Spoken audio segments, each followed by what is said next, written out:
VocalEye Almost Live Zoom, Shaken Not Stirred, hosted by Christine Malec, with special guest J.J. Hunt. Welcome to this VocalEye Almost Live event. My name is Christine Malec and I am the guest host this evening. We want to extend a big thank you to donations and support from all of you. As this programming is free of charge, it means so much to see the impact that it's having on the community. If you're in a position to make a financial contribution, we invite you to click on the link in the chat or check out our website. But it's also just great to get letters of support and testimonials. They really help in several ways. So keep those cards and letters coming. If you are watching this event on our YouTube channel, we hope that you like and subscribe because that helps us too. VocalEye is broadcasting to everyone from the traditional and unceded territories of the Coast Salish peoples, but I am hosting from Toronto. Every day when I walk the streets of my home city, I feel proud of the cultural diversity that I hear all around me. We're a country of immigrants, and many people find hope, safety, and a new home here. But before the sounds of Urdu or Mandarin were heard on these streets of Toronto, my home, other languages were spoken. Other cultures understood diversity, sharing, and not taking more than we need. The land I occupy as I speak to you is the traditional territory of many nations, including the Mississaugas of the Credit, the Anishinaabe, the Chippewa, the Haudenosaunee, and the Wendat peoples, and is now home to many diverse First Nations, Inuit, and Métis people. It's also home to people like me who hope to live mindfully and gratefully. Instead of being smug about our multiculturalism, I want to keep in mind all the ways that we got it wrong. I want us all to learn to be better keepers of the land we live on and better sisters and brothers to all of our human family. Land acknowledgements are meant to be a first step in reconciliation. My intention is to find the right ways for me and others to learn with humility, an open mind, and an open heart. Stories have been told from this place and from your place for thousands of years. As we listen, think, and talk, let's stay mindful of all the stories, storytellers, and listeners who occupied this land before us. It's Wednesday, July the 19th, 2023, and tonight, VocalEye is proud to bring you our almost live event number 128. It's 007 all night long. We're going to welcome in our guest host and familiar describer, JJ Hunt. Welcome, JJ. Thank you very much, Chris. It's good to be Yay. here with you. From the Toronto space. It's good to That's be right. home. I was away for 4 or 5 days in Quebec City, Yeah, and just eating cheese the whole time, from what I hear. the morning, noon, and night. Literally, I'm not kidding you. I woke up. My breakfast each morning was peaches and cheese curds. I'm not kidding. And then like poutine for dinner. Right? It was so good. And I'm also really happy to be home because I'm not a francophone, sadly, and I love the sound of French. I love being Yeah. surrounded by spoken French, but I feel lonely because I want to talk too.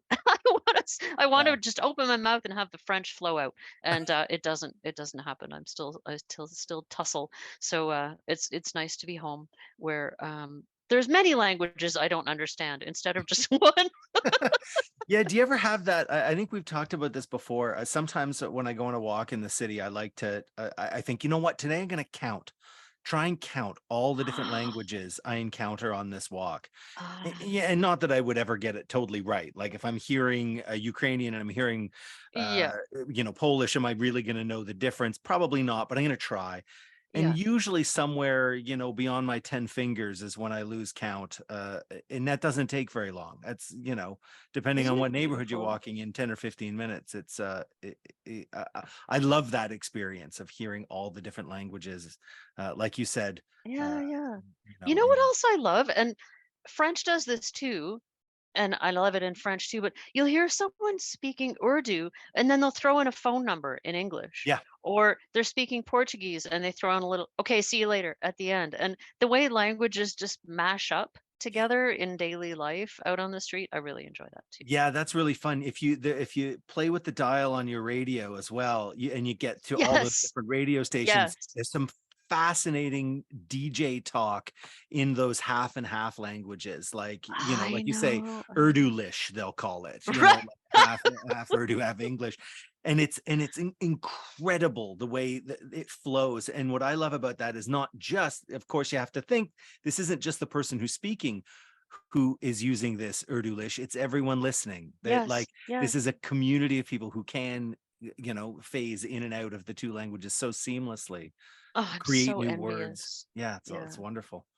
I'm so envious. I was in an Uber and the driver was an Urdu speaking guy and we chatted a bit and it was a long trip and then we didn't chat and he was listening to something that was the voiceover guy, like the moderating guy was speaking English, but the callers were all speaking Urdu. And Mm. he goes, "Oh, just a minute." And he's dialing on his phone while he's driving, and then he's talking and he's on the radio and I afterwards I said, "So what's that about?" And it was a local broadcast for the Pakistani community in Toronto about the mayoral race Yeah. in Karachi. I Oh wow. was like, Oh wow. man, that's crazy. That's awesome. Technology and the double live, not double lives, but the layered lives that Yes, that's people right. live of being embedded sort of in Karachi and in Toronto, and I can talk with them, and it's That's great. fantastic. Yeah, yeah.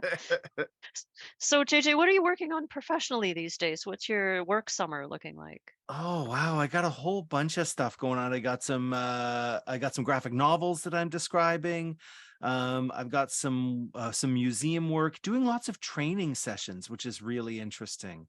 Yeah, a Oh. lot of different outfits are instead of just having describers come in, museums and cultural institutions, instead of just having describers come in to describe their content, they're hiring us to train their staff so that not only can they do big batches of description with professional describers, but they can continue to offer description of, social media posts and new pieces that come in. And so, yeah, so I've been getting to do some training sessions. I got to do a training session for an aquarium.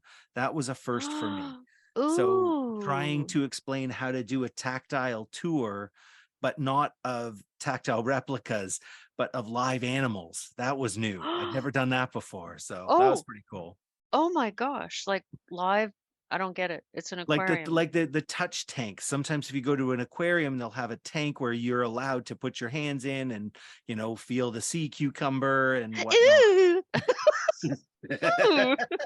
So we Ew. were Oh we were no. getting them to think about that experience for a user who is blind or has low vision, and what are the things you need to be considering when you're encouraging someone to reach into that tank. Here's how to touch in a way that is safe for you and for the animal, and here's how to guide someone from one part of the animal to the other so that they're understanding what they're touching. It was really interesting. It's Oh, fascinating. wow. That's really interesting. I can't hear aquarium without remembering this anecdote, this funny thing that happened. Again, it's an Uber trip. I'm telling you, Uber is my window to the world. So, what we have in some places have Uber Pool, which means that you can combine a ride with someone else, and your ride becomes a little cheaper. So it takes longer, but and you're in the car with strangers, and but your ride's a bit cheaper. So, um, my partner and I were in a car with two ladies who had just been to the aquarium in downtown Toronto, and we were like making small talk. Oh, how was it? Oh, it was great. We were there with family, and we had some little cousins with us. Yeah, they were just like, 7, 8, 9, and they really liked it. And yeah, they got to see a seahorse birth. I was like, wow, they must have been really excited. She said, yeah, but then the seahorse mom started eating the babies, and they got pretty traumatized. It's a cycle of life right there, right? There's a life lesson Ah, around every corner. that's awesome. Yeah, they don't put that in the brochure, do they? No, no, no, they don't. No, they don't. Have you ever been in one of those animal, oh, what do you call them? Like you can touch lizards and stuff? Yeah, I've done. Snakes, like exotic animal visiting. Yeah, Yeah. well, I mean, sometimes at big zoos, they'll have someone come out and bring the snake or bring the, like you say, bring the animal. Okay. I Okay. was also at a kid's birthday party once. My kids were invited to a birthday party where they had, I don't know, whatever. It was some reptilia thing, like that's a, reptilia party zone or something. And they came and brought a few animals. Made me a little uncomfortable. I wasn't entirely in love with that experience. But when you're at the zoo and one of the zookeepers brings an animal out, I always feel a little bit more comfortable in that situation. Yeah. Like they're clearly going to be taking care, or hopefully they're going to be taking care of the animal. They're going to be making sure this is a safe environment for all involved. And Yeah. it's Yeah. Yeah. it just feels a little bit less like, you poke the It, snake and take a it's weird, selfie. right? It is. Yeah, It's true. You don't know what the animal. Yeah. Yeah. It's a exactly. weird thing, uh, which is completely unrelated to what we were going to be talking about this evening, which is in fact is kind of the opposite of the natural world, which is the world of 007, which is very Yes. contrived. It's the most one of the most contrived, And so a couple of years ago, I thought, okay, this whole James Bond thing, I don't really get it, but now there are described versions. Yeah. There's no reason that I couldn't get it. So I'm going to give it a try. And I started with the first chronologically. I went with the Mm, first movie that was released. And it's going okay. It's not really grabbing me. And then Bond walks into a hotel room and he's peering around, and he looks hard at a painting on the wall, and there's a big dramatic buildup, and he walks over to the painting and he looks behind the frame and there's like a mic there or something. The room is bugged, and that's like, no, it's the big dramatic reveal. And I thought, I'm not up for it. I'm well, this not is up for the it. amazing thing and the kind of the fun thing about the Bond series. It's been going on for so long. I mean, started like you said, 1962 was the first Bond movie. It's been going for 60 years. And so yeah, the earlier films it's just a completely different era than what we're used to now. It might be part of the same series, but filmmaking has changed, our tastes have changed, our pacing has changed. All of these things are different.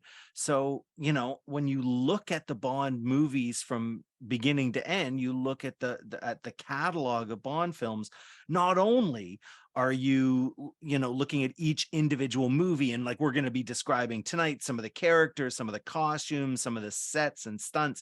You can do that kind of movie by movie, but you can also look at film history by examining the James Bond films. And that's kind of what I'm hoping we're going to get a chance to do tonight. Not only look at the individual films as like whatever they are, campy or fun or silly or sexist or sexy, depending on your point of view, but also like how is the way we make movies, how is that demonstrated by these Bond movies. So yeah, some of it's a little old, but hopefully there'll be a few moments, Chris, tonight where I'll be able to mention a few things and talk about some of the intricacies, and it'll I don't know, maybe raise your opinion of 007 just a little bit, a few moments here and there. I um I think we're going to be sort of looking at them by era. And one thing, a question that I start with, and maybe or maybe not, but we may come back to it later, is I'm curious about, you mentioned, cinematography and filmmaking and attitudes, and I wonder about the social mood of the day Mm, and how that has changed, or what it's looking like now. Like our world and our sense of equity and inclusion is different, and our ideas about gender so I'm wondering if, don't, it's a rhetorical question, don't answer it now, but it's something I might try to come back to later, to get a sense of whether the social mores, yeah. how they play out in the transitions of the different Bond eras. And so, um, are we going to take it actor by actor, decade by decade? How have you decided to break it Yeah. down for I us? mean, I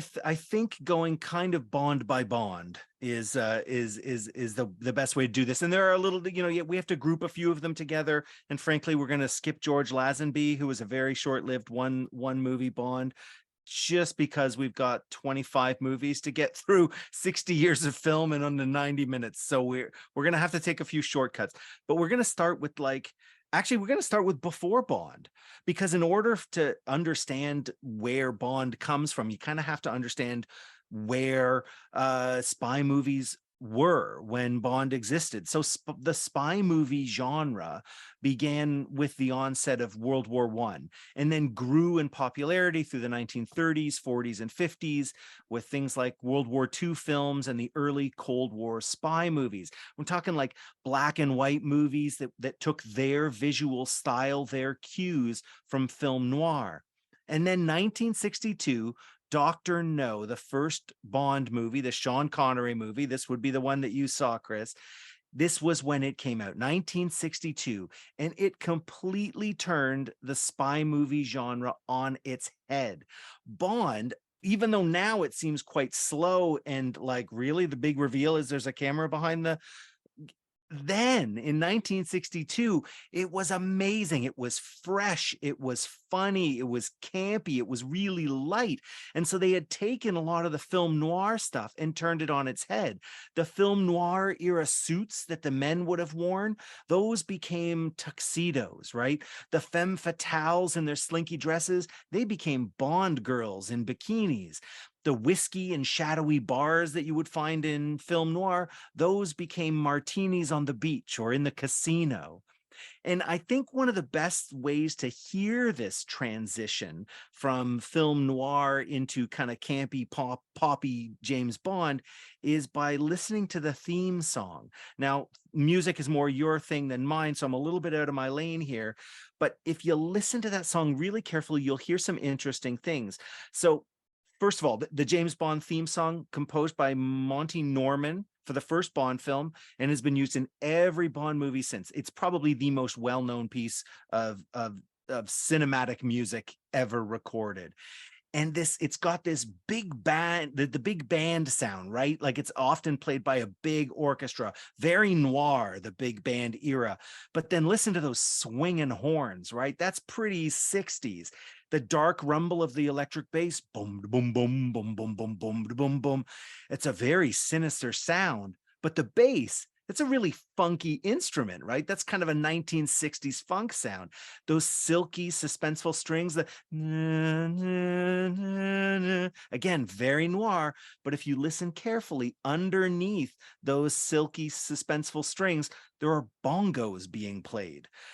We've got a clip here. We're going to start with a clip from the BBC Concert Orchestra doing the James Bond theme in 2011. This is from a concert they did at the Royal Albert Hall, and all the orchestra members are in full tuxedos. Most of the musicians are very serious. They're in a proper orchestra, and they are playing the James Bond theme very straight, except for the drummer.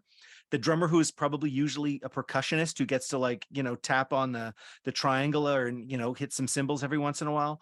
The drummer behind the drum kit in this clip is just having a ball. He's like, yes, they've let me out of my cage and I get to do the James Bond theme. He's having a ball. But listen for those little things that we just talked about, and listen to that transition as we go from film noir into funky James Bond. I think Rick's got this, the clip lined up for us, and we'll play it now. It's only about a minute and a half. So Rick, whenever you're ready.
I love that song. Okay, that song will officially be in everyone's head the rest of the night, which is exactly how you want it if you're going to be doing a James Bond night.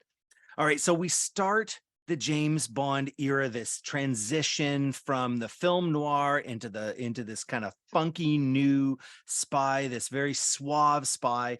We start with Dr. No. This is the very first James Bond movie. And who is this first Bond? Of course, for some people, it's the Bond to end all bonds, Sean Connery. Now, Sean Connery is at this time, 1962, a big 6'2" rugged athlete. He was a bodybuilder. Sean Connery had been like a competitive bodybuilder, muscles all over, well-defined, bulging muscles, but muscle-bound bodies weren't actually that popular in Hollywood, not like today.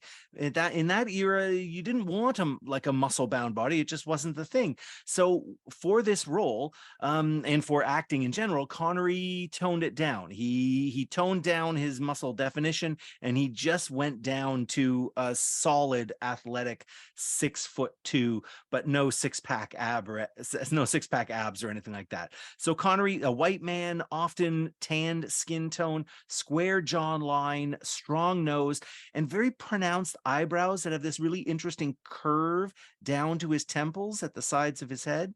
And he's got these interesting curving vertical dimples or smile lines that are, again, really quite pronounced when he smiles or smirks. His mouth is quite wide, but his lips are really thin, and they have this curious way of puckering when he speaks, and you can hear the pucker in his often imitated voice, right? Bond, James Bond. That pucker is actually visible. You can hear it and you can see it at the same time. Connery was 32 when he did his first Bond movie, and he was famously balding by the age of 32, and he wore a hairpiece, dark and trimmed, but he had an incredibly hairy body. Again, much hairier than you would see in most leading men of today. Many scenes with James Bond, Sean Connery as Bond, lying in bed with a woman. The woman he's lying in bed with will quite genuinely be running her fingers through the carpet of hair on his chest. Again, that has gone in and out of fashion over time, but in the 1960s, hairy chest on a man, very much desired. The first M, this is so James Bond's boss at MI6. This is the M. The first one was played by Bernard Lee. Silver-haired gentleman with a round face, light skin tone, dimpled chin, and a high wrinkled forehead, and a nose that got fuller as he aged. M's secretary, this was Miss Moneypenny, played by Canadian Lois Maxwell. Lois Maxwell, a very handsome, lean woman with light skin tone, sandy brown hair, worn in lots of different styles that tended to frame her long face. And of course, the gadget man at MI6 was Q. Q is the gadget man. And it took a few movies to figure out the role, to figure who was going to play it. If it was going to be important. Eventually, they got the actor Desmond Llewellyn to play the part, and he actually held on to that part for 17 films from 1963 through 1999, which is a record for any actor in the franchise. And in this first film, Desmond Llewellyn, Q, had dark silver hair. His hair was thinning a little bit. His forehead was high and wrinkled. His round chin was dimpled and flanked by slight jowls. But by mid-career, he had a white comb-over, bushy eyebrows, and sagging jowls. Now, we should also talk, of course, Chris, we've got to talk about the bad guys in Bond, right? The bad guys are always important in the James Bond franchise. The first nemesis for James Bond was the head of Spectre, Ernst Stavros Blofeld. And this is a bad guy played by many different actors and caricatured by even more, right? Dr. Claw from Inspector Gadget, that's really just a version of Blofeld. Dr. Evil, of course, from Austin Powers. Chris, one of your all-time favorites, I know. Dr. Evil is just a parody, is not just, is a straight up parody of Blofeld. Really, you're hard pressed to find a more iconic supervillain in all of cinema. Using the iconography of the day, the 1960s, they dressed him in an outfit that would clearly signal his status as the world's foremost evil enemy leader. They put him in a Mao suit. So this Mao suit is usually either tan or gray in color, made of a stiff fabric with like a suit jacket buttoned right up to the collar, 2 pockets at the hip, and sometimes 2 pockets on the chest. Blofeld himself is often bald, and in one portrayal, at least one portrayal, he has a long scar running down one side of his face. And just to show how absolutely diabolical and unhinged he is, Blofeld will sometimes stroke a fluffy white cat, which sits in his lap. I mean, this is fantastic. This is, I mean, it's just so absurd. It's so campy. Again, the shift from like dark and serious film noir to like a Mao suit wearing bald scarred bad guy stroking a white cat. It's just so over the top. Now the early Bond women were rather notoriously underused as actors, I think, is about the most polite way I can say it. The characters were terribly underdeveloped. They were often less memorable as characters than their names. Like their names are remembered, their outfits are remembered, but what they actually did or who they were is often not remembered. The very first Bond girl was Ursula Andress as Honey Rider. And her most famous scene, she wore an ivory white bikini over an hourglass frame, and she had a sheathed diving knife on a wide belt, which rode really low on her hips. And she would, this emerging from the water, Ursula Andress's Honey Rider emerging from the water, was a poster on many a person's wall when they were a teenager. Now, while Bond usually had time to don a tuxedo or a finely tailored suit whenever he had a big fight scene coming up, that wasn't always the case for the Bond girls. They didn't have that luxury. In the movie You Only Live Twice, Kissy Suzuki, she climbs a volcano in a white bikini and matching flats, which I imagine would be rather uncomfortable. And in Diamonds Are Forever, Tiffany Case spent the entire final battle scene in a purple and red bikini. So yeah, the women often just scantily clad, but really interesting to, from today's perspective, to see the bodies on these performers, on these women, and the body on Sean Connery, the styles of the bodies that were put on film in those days are different than the bodies are put on film today. They weren't as quote unquote perfect as the bodies that you find on TV today. They weren't airbrushed. They weren't doctored. So even though everyone is still beautiful, they are beautiful in a way that is different than we are used to seeing now. It's really quite interesting. We can talk more about that later. Also want to talk about the visual style of the James Bond movies, because this is one of the things about a Bond movie that is different than any other movie, any other action film, any other spy movie or thriller. The style, the visual style of a Bond movie is unique. And it started right from the very first Bond film. Bond's world is a world of private offices, ornate hotel rooms. We're talking leather furniture, oak paneled walls, oil paintings, gilded sconces, right? Very formal, very British. But at Spectre, everything is ultra modern. So the bad guys, they exist in a world of stark, expansive spaces with sober furniture and monotone palettes, geometric forms, no ornamentation, right? Everything's very cold, very joyless. The production designer created a very clear link between modernism and brutalism and evil. So all of the layers in the early Bond movies, and then especially later on in the more recent Bond movies, they feature modernist design, brutalist design. This is linked very, very clearly in these early Bond movies. So in Dr. No, the Crab Key facility, this is a supervillain lair, had a luxury spa that was made out of poured concrete walls, copper-plated doors. He has a formal underground dining room with a giant aquarium. So there we were talking a little bit of Bond before, Chris. We didn't even know it. A giant aquarium carved out of a stone wall. And then he's got a huge nuclear reactor room with exposed catwalks supported by square angled columns. So again, like these materials like stone and metal and sharp angles, no extra ornamentation. And then really the lair to end all layers is Blofeld's volcano from You Only Live Twice. This set was enormous, like absolutely enormous, a genuine, real, enormous volcano set. This was the interior of a volcano with false rock walls, concrete buttresses, a retractable roof that was like, again, the size of a volcano crater.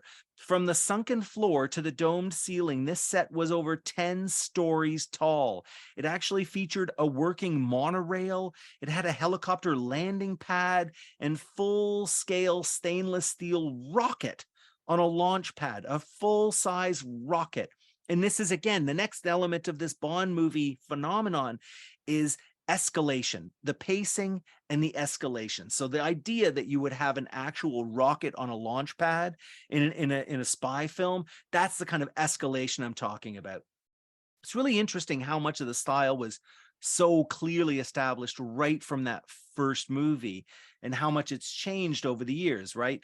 The things that have changed are the tone, the stakes, and the special effects, the dramatic effect of changes. So the pacing, the pacing, this is something that you probably responded to, Chris, when you were watching that first movie, and like, it feels really slow.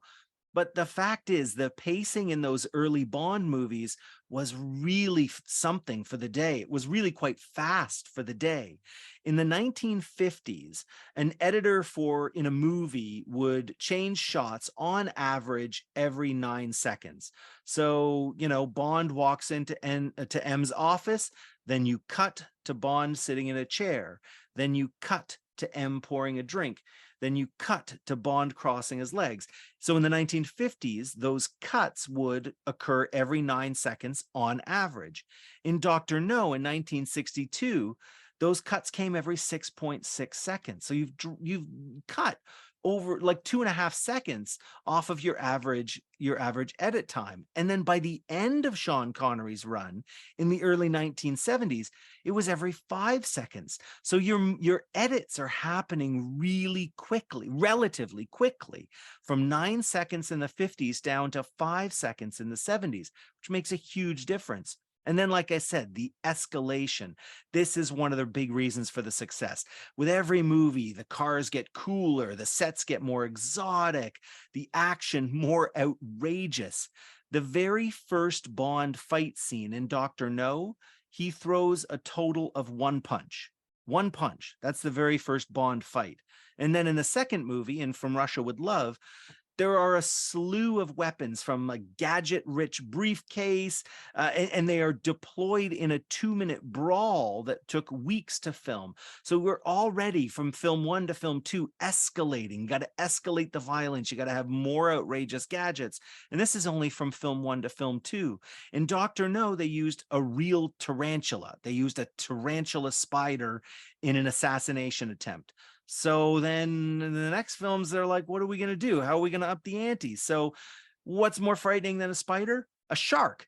So in the film has a shark scene, a real shark scene, where Sean Connery was supposed to be protected by a plexiglass partition, but one of the sharks accidentally slipped through a gap in the plexiglass, and Connery had to scramble out of the pool. and then this is really grim, but to heighten the realism in this underwater harpoon battle that they had as part of Thunderball, the filmmakers actually shot and killed live sharks, which is not something you can get away with today by any stretch of the imagination. So let's end our time with Sean Connery with a short clip. This is a short clip from Goldfinger, 1964. So this clip has a little bit of everything: tuxedos, some sex, a fight scene, and a pun, which is very important in James Bond. So all of the I do want to apologize. All of the Bond movies were described on AMI, but none of those clips are available online. So when I was looking for clips for tonight, I couldn't find any clips that have embedded audio description. So what I'm going to do is pre-describe what's the action in this, and I think hopefully that'll allow everyone to follow along. So in this scene, Sean Connery as James Bond walks into a rustic bedroom wearing a tuxedo with a white jacket and a red corsage, and he finds a beautiful brunette in his bathtub. He tosses her a towel. She gets out. He grabs her shoulders. He's a very aggressive lover. He grabs her shoulders and they kiss. And as they kiss, his gun, which is holstered, pokes her. So he takes off his shoulder holster and he hangs it on the towel hook beside the bathtub. They resume kissing. And as they're kissing, a thug sneaks up behind James Bond with a billy club. And the brunette opens her eyes. She clearly knows that this thug is coming. She opens her eyes, and Bond opens his eyes, and he can see the reflection of the thug in the brunette's pupil. So he rather ruthlessly spins her around so that when the thug swings his billy club, it's the woman who gets clubbed. She drops to the ground, and then Bond starts fighting with the thug. It's a pretty loosey-goosey fight scene, punches and kicks and people being tossed one over the other. Finally, the thug gets thrown into the bathtub, and when the thug in the bathtub starts reaching for the holster that James Bond had hung up on the towel hook, Bond does the only thing he can in this moment, which is throw a heating fan into the water, electrocuting him. And Bond looks at the electrocuted thug and he offers up a pun. And then he looks down at the beautiful naked woman who's kind of just coming to on the floor. And he repeats the same pun. So this is the clip we're going to be watching here. So I think that pre-description should get everyone through. This is from Goldfinger, 1964. Take it away, Rick.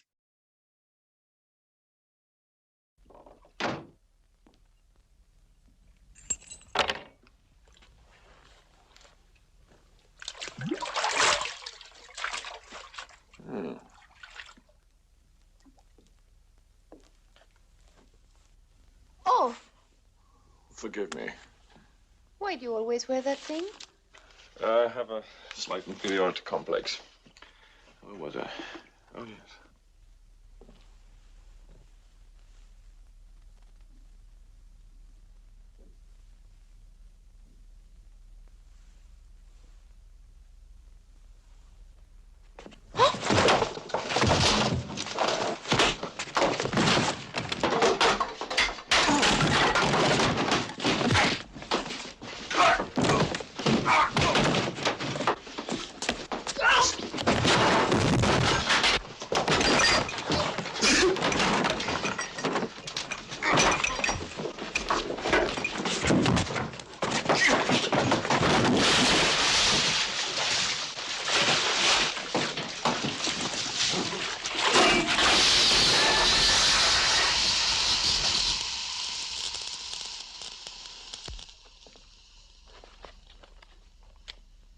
Shocking.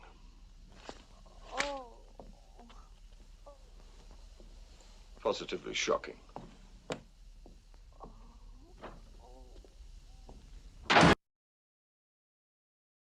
Oh, Bond.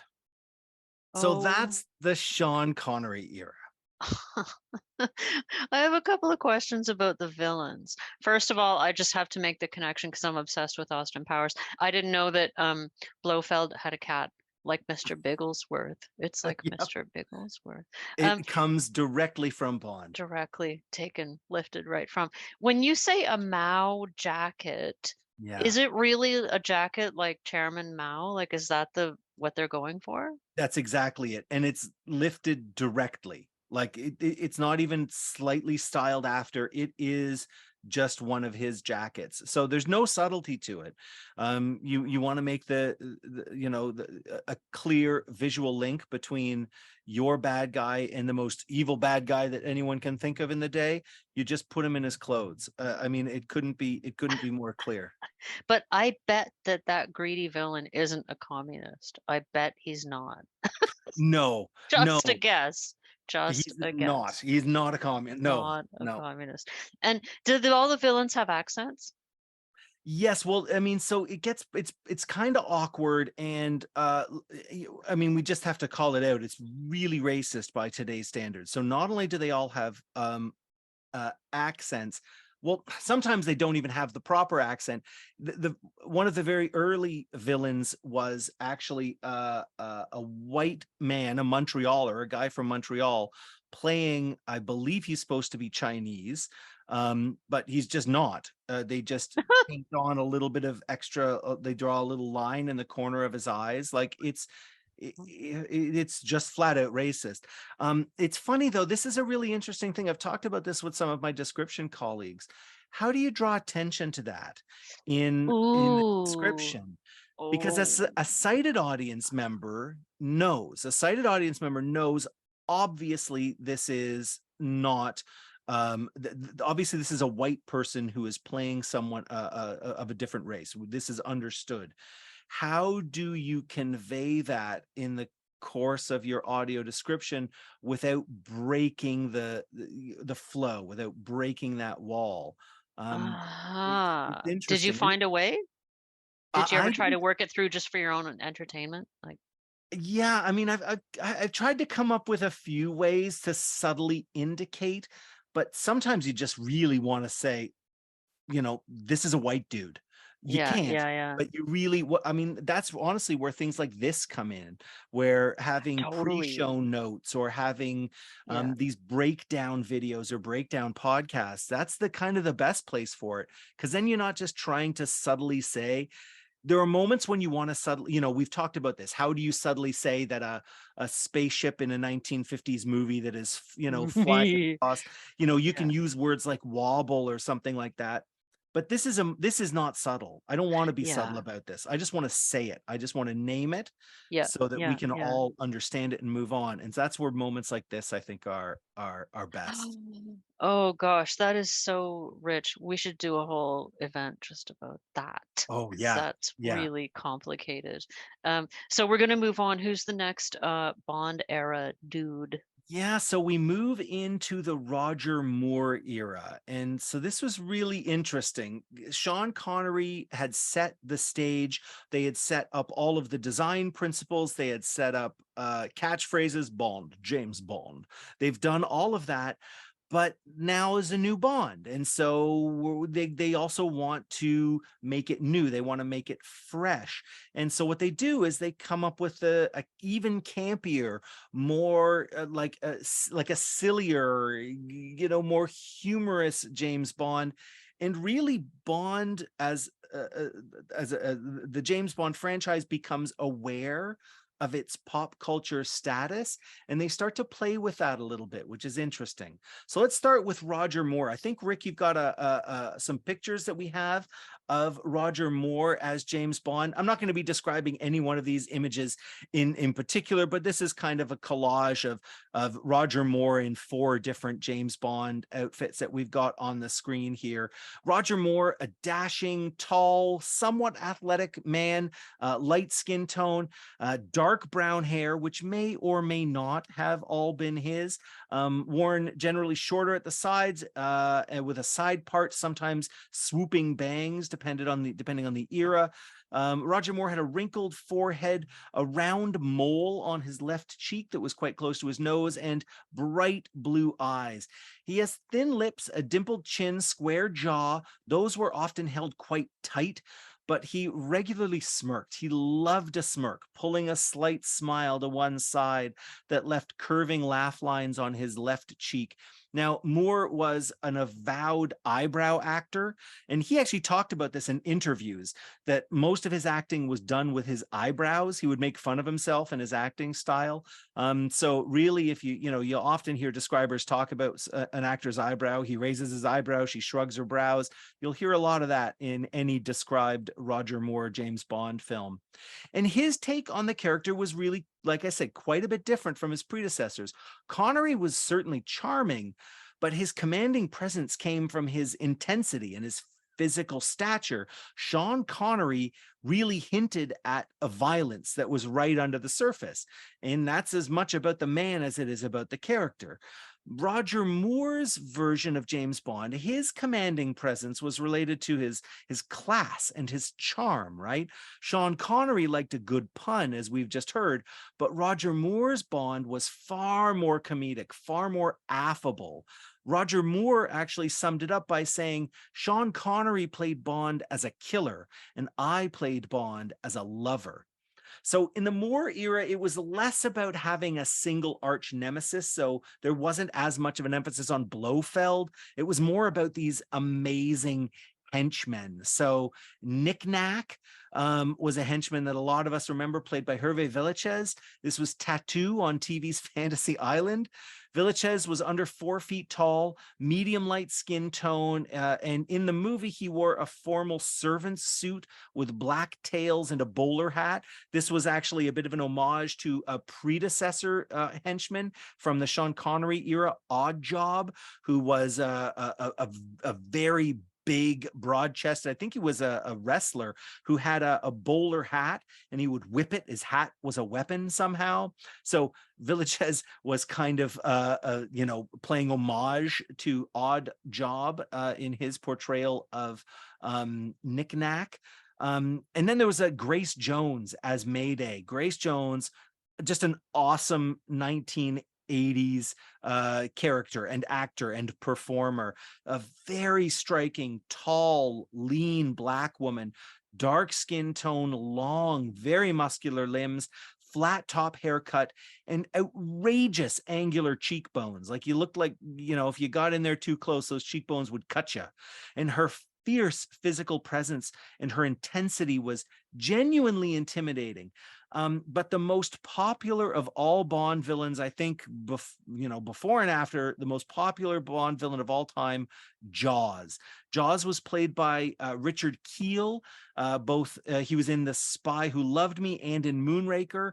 And Jaws was a massive 7'2", 7'2", light skin tone, broad chest, thick arms, and huge hands. And he had a really heavy brow, strong chin, a round chin, and of course, he had a mouth full of interlocking steel teeth. So that's kind of the switch. We go from the Blofeld, the singular villain, to more of the henchman base. Thanks for putting that image up, Rick. That's cool. We're probably going to move on now. We're going to talk about some of the changes. So again, some of the changes from Connery to Roger Moore. So this was a new era, both culturally and in terms of the franchise. And just like we had gone from film noir to the original pulpy James Bond, now we got to do something different. Now we're going from 1960s Bond into 1970s and then into the 1980s with Roger Moore.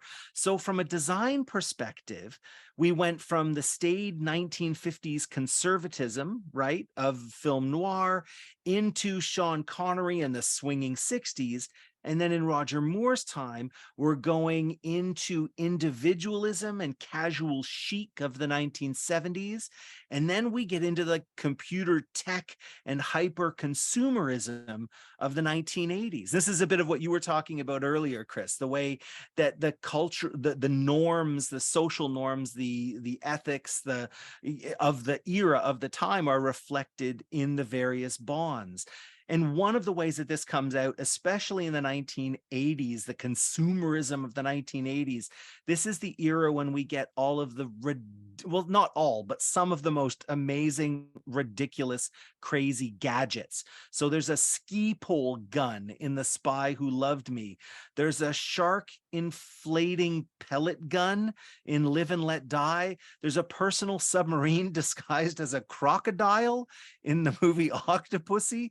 And then there are watches. So James Bond has always been known for his gadget watches. And one of the main reasons for that is because the watches were all product placements. They were just ads. And they would put a gadget in a real existing watch, like a Casio or an Omega, and they put a gadget in that so that the camera can linger on that watch for several seconds, and it's an ad on the big screen.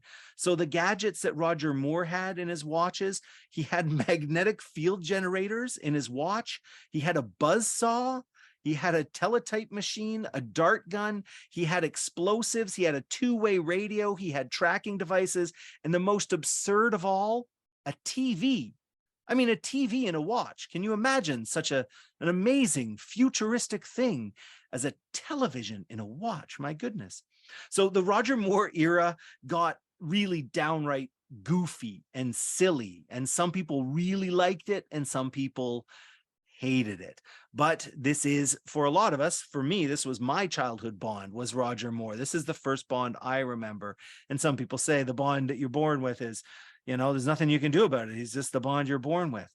One of the things about James Bond movies that carries on is from one era to the other is the opening credits. So the Bond movies generally start with James Bond entering the screen on our right. He strides across confidently toward the center, then viewed, and this whole time he's viewed from the inside of a spiral cut gun barrel. So it looks like you're looking down a tube at James Bond, who is walking from right across to center. And then suddenly when he reaches the center, James Bond spins toward us. He aims his own gun and he fires. And then thick red blood drips down the screen. And then from there, we usually get a teaser scene, just a little scene, a little bit of action. And that takes us to the theme song and the opening credits. Now, each credit sequence is different. It's unique. But there are some common elements that often get played with by the directors. And it's worth noting at this point, the opening credit sequences often have directors of their own, so that there'll be a director for the whole movie, and then the opening credit scene, the title sequence, will have a separate director. It's considered that important. And they often have this great music, amazing stars that are like the hottest stars of the day are called in to play, to write and record the theme song for these James Bond films. Trippy visual effects, lots of like psychedelic stuff in the early ones, and then it moves into kind of more repeating patterns and computer CGI, computer graphics and illustrations, and of course lots of naked women being folded into the psychedelic colors or the illustrations, or however it's done. Some of my favorite examples of the title sequences are from the Roger Moore era. So the black lit opening from A View to a Kill. This is Duran Duran's song. It's like a 1980s pop tune. While there are naked women with neon fingernails and glowing lipstick, they're wearing body paint and they dance while holding handguns. And then they ski naked in the dark while wearing nothing but strategically placed neon ribbons that flap in the breeze. I mean, come on, it's absurd. It's fantastic. In The Spy Who Loved Me, Carly Simon sings the song. It's a lovely ballad. Nobody does it better. This is one of those songs that's like, oh, I didn't realize that song was a James Bond theme song. Absolutely. Carly Simon, nobody does it better. That is played while naked, silhouetted female gymnasts do cartwheels and backflips. And they're, of course, protected by men in suits. So the men get to have suits, but the women are naked while doing their backflips. But then the undisputed king of the James Bond theme song is Live and Let Die by Paul McCartney and Wings. This is like one part soothing ballad, one part rock opera climax. It's this phenomenal rock epic song, and there are burning skull visuals. There's wide-eyed staring, this topless black woman in a beaded necklace is staring at us. She's wearing nothing but body paint, lots of naked silhouetted dancing women. You see a theme here, Chris? Lots of naked silhouetted dancing women all the time. We're going to listen at that. We're going to close out tonight with a medley of all of the theme songs. So let's try and remember some of those that we've just covered, and we're going to listen to a medley at the end of the evening. So James Bond was played by Roger Moore in 7 movies. That's more than any other actor. No other actor's done Bond in more films, even Daniel Craig. Daniel Craig's been in the role longer in terms of years, but hasn't made 7 movies. Roger Moore's 7 is a record. And his last movie, A View to a Kill, had the biggest opening for any Bond movie up to that point. So he was still very popular. But there was a serious concern. Roger Moore was 58 years old. And it wasn't so much that was a problem, that being 58 was a problem. He was fit. He was active. He was still handsome. Fans still liked him. Sure, he had some brown liver spots on his hands, and the wrinkles on his face were getting a little bit deeper. His skin was a little bit less taut. I mean, really, he was just starting to look his age. He looked like he was 58. The real problem was that they didn't want to stop pairing him with really young women.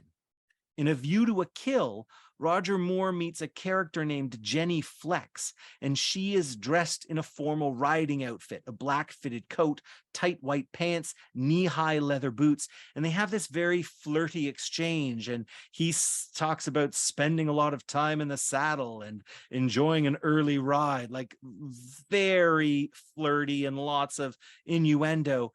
He was 58 and she was 19, and they both looked it. This was a real problem. So the producers had 2 options. They could either start casting women who were closer in age to Roger Moore, or they could get a new Bond. And what do you think they did? So before we leave the Roger Moore era, we're going to watch another clip. This is from Moonraker, 1979. Here, James Bond is piloting the space shuttle, of course. Because James Bond, again, escalation. Every movie's got to get more outrageous, more fantastic. And again, the James Bond of this era is really aware of pop culture, what's happening in pop culture. They did a blaxploitation movie. They did a movie that was basically like the Dukes of Hazzard.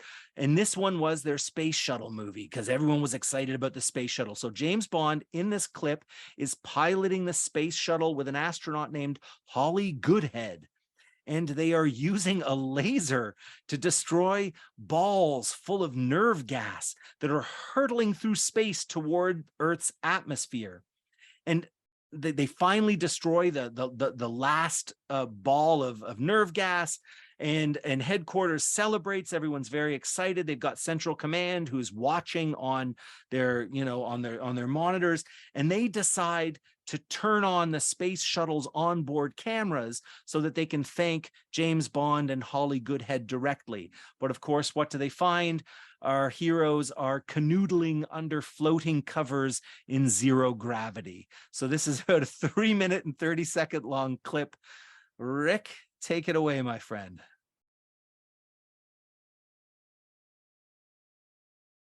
I can't hold this course much longer. We'll break up at 200,000 feet. Just a few seconds more.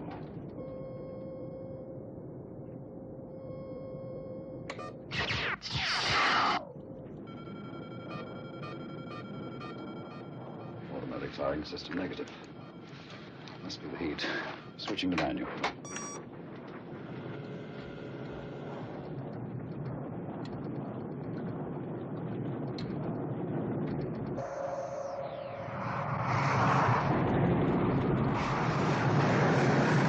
Controls aren't responding. Wings are beginning to glow. Order steady. Steady.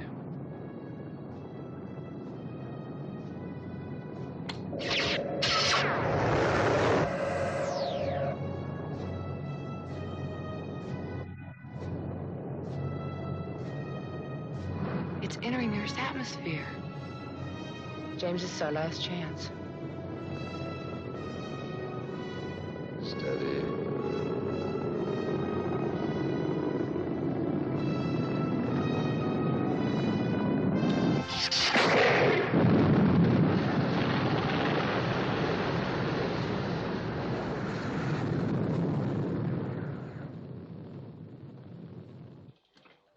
got reports picking up 2 survivors from the space station. A tall man and a short blonde woman. Right. Okay. Dr. Goodhead reported their position 20 minutes ago. They're just coming into range of our tracking ship in the Pacific Ocean. We should have audio-visual within a few minutes from the remote onboard TV monitors. Houston calling Dr. Goodhead.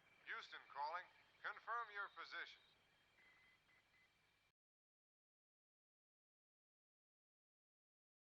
As this is the first joint venture between our 2 countries, I'm having it patched directly to the White House and Buckingham Palace. Well, I'm sure Her Majesty will be fascinated. We have audiovisual. Ah, at last.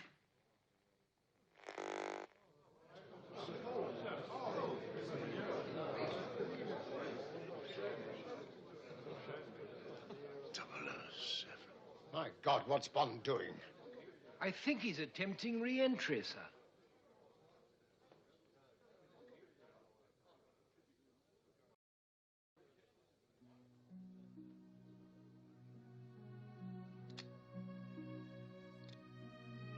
James, I think it may be time to go home.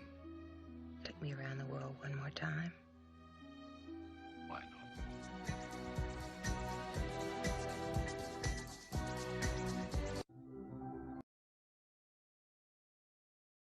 I mean, Those are some outrageous puns. Those are some outrageously provocative remarks. Right there. I have a question about, I mean, sex and violence. Apparently, that's the shtick. That's what all of this is about. And it's no surprise to anyone here. I've said many times, I'm very thin-skinned about violence. I don't really get it. And you even in the opening sequence, there's running blood, right? And so my question is, was James Bond setting the trend for accelerating graphic violence, or was it just following an existing trend? Oh, I mean, great question that gets more and more important as we move through time. The original books by Ian Fleming, he's a pretty hardened, he's an assassin. The 007 License to Kill, he's really a government assassin, more so than a spy. The early films, they kind of leaned in on some of this on the spying aspect of it. And yes, there's violence, but it's in the first few films, it's more cartoonish. So when the blood drips down the screen, it doesn't look real. It looks like an illustration. When people are shot, it has a cartoon quality. Even when the heat lamp gets knocked into the bathtub and the thug gets electrocuted, the scream he lets out, the wah, it's over the top, it's silly, it's goofy. James Bond is often put in these notoriously absurd slow death machines where, I'm gonna tie you down to this table and a laser beam will very slowly work its way towards you. It's like a Rube Goldberg machine of death. Exactly, sort of the thing, Rube Goldberg machine of death. That's totally it. And so in the early films, it's more cartoonish, but now in the 1980s, we're starting to enter a different world, and actually James Bond starts following some different trends. So Chris, your question leads us perfectly into the next era. Of course, they didn't decide to get older Bond women. They got a new younger Bond, and they got Timothy Dalton. So this is in this era, we're going to talk about 2 Bonds in one, because neither of them did a ton of movies, and you can kind of lump them together a little bit. It's not entirely fair, but time. So we're going to lump them both together, Dalton and Brosnan. So this era takes us from the 1980s, the late 80s, all the way through to 2002. It's a really long stretch of time, but there's actually only 6 movies during this period because there were a lot of legal problems with the James Bond era. So we're going to start talking about Timothy Dalton. Rick, if you want to pull up the pictures of Dalton and Brosnan while I describe those 2 characters, that would be awesome.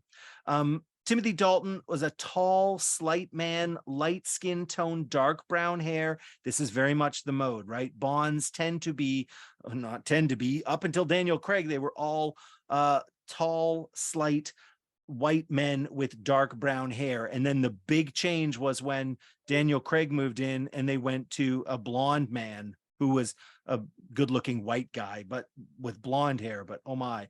So Timothy Dalton, slight man, tall, light skin tone, dark brown hair, worn thick but neat.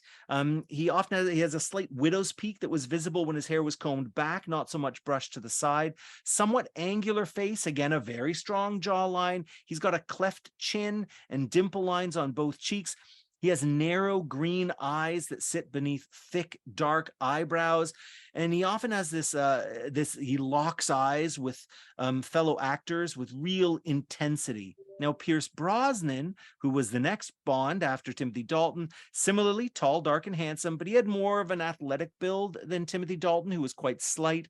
His dark hair, Brosnan's dark hair, was often gelled back, exaggerating his kind of heart-shaped face.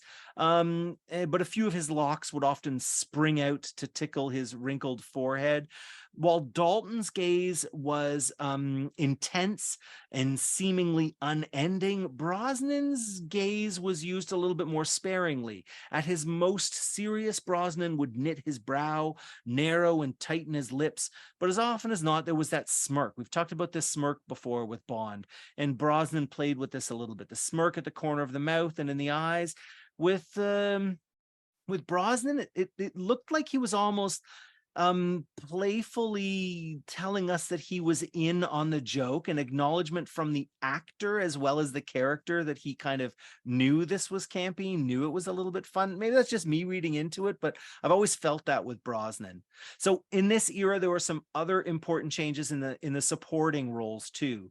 The original Miss Moneypenny was replaced. So this was 58-year-old Lois Maxwell, and she was deemed too old to be flirting with 41-year-old Timothy Dalton. So she got let go. The original Q died in 1999 at the age of 85. And the original M, Bernard Lee, he had passed away in 1981. Robert Brown had taken over in 83. He was balding, bushy eyebrows, kind of a hound dog scowl. Brown had the role, held the role through right through the end of Moore's run, and for both of Timothy Dalton's films as well. But then for 1995's GoldenEye, the producers decided to kind of mix things up a bit. This is when they brought in Dame Judi Dench. She was brought in to play M. And I got to say, I think this is kind of one of the greatest casting triumphs in popular cinema. Judi Dench, 5'1", small, somewhat boxy frame, light skin tone, short gray hair that turned silver over her tenure, wrinkles around her eyes and her upper lip, and wrinkles on her neck, all of which have grown deeper with time. And as M, she's largely tight-lipped. She rarely smiles, and her glare is so powerful that her penciled-in eyebrows don't knit a stitch, and it still sends chills through her fellow actors. She's just fantastic, such intensity. Thanks for bringing that picture up, Rick. That's appreciated. Yeah, so in this new era, we had seen Bond grow during the Roger Moore tenure into an almost a cartoon version of himself. In fact, Roger Moore played a version of himself. He spoofed himself in a Cannonball Run movie where he played a British spy. He became a spoof of himself. And like you said, Chris, the action of the time was changing. The action movies of the day were gritty. This is the late 1980s, gritty and violent. We were seeing a lot more one man against the world kind of movies, like Sylvester Stallone's First Blood or Bruce Willis's Die Hard, right? The idea became, with this new era of James Bond, to go back to the character's roots, to the original Ian Fleming novels. And Dalton was the perfect actor for this version of the character. There's a coldness in his green eyes. There's a malice in his smile, and his demeanor is far more serious than it is playful. And on top of that, he could do most of his own stunts, so they could add more realism to the action scenes. So for the Timothy Dalton films, it was out with the goofy villains, out with the campy behavior, much more action, much more killing, and more blood. This was the first time when we really started to see violent deaths that looked kind of real, that had actual blood. Aside from the blood dripping down in the opening credit sequence, there usually wasn't a lot of blood in James Bond movies until the Timothy Dalton era. So he did one movie, he did another movie, and then there was this 5-year legal entanglement.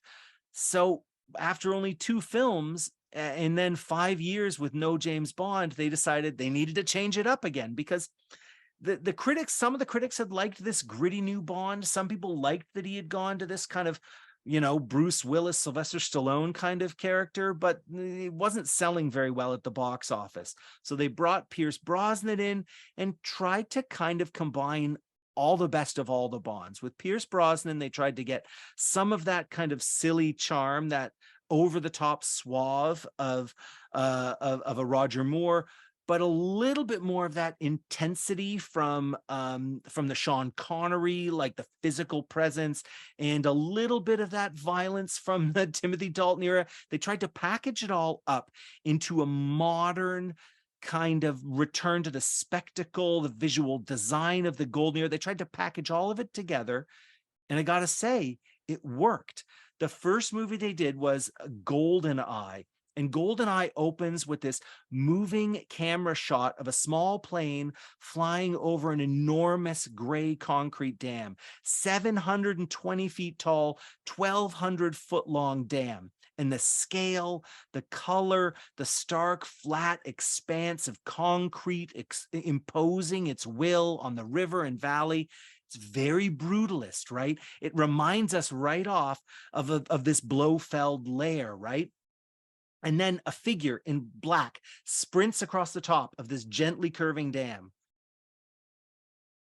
Pardon me, got to take a swig of water.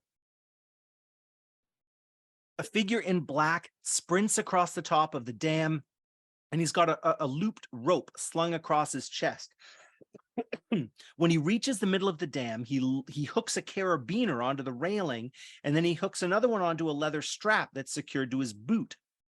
And as we peer down from above, this man, who we still haven't really met, stands on a concrete precipice. He spreads his arms and he swan dives over the front of the dam toward the jagged, blackened rocks of the dry riverbed below.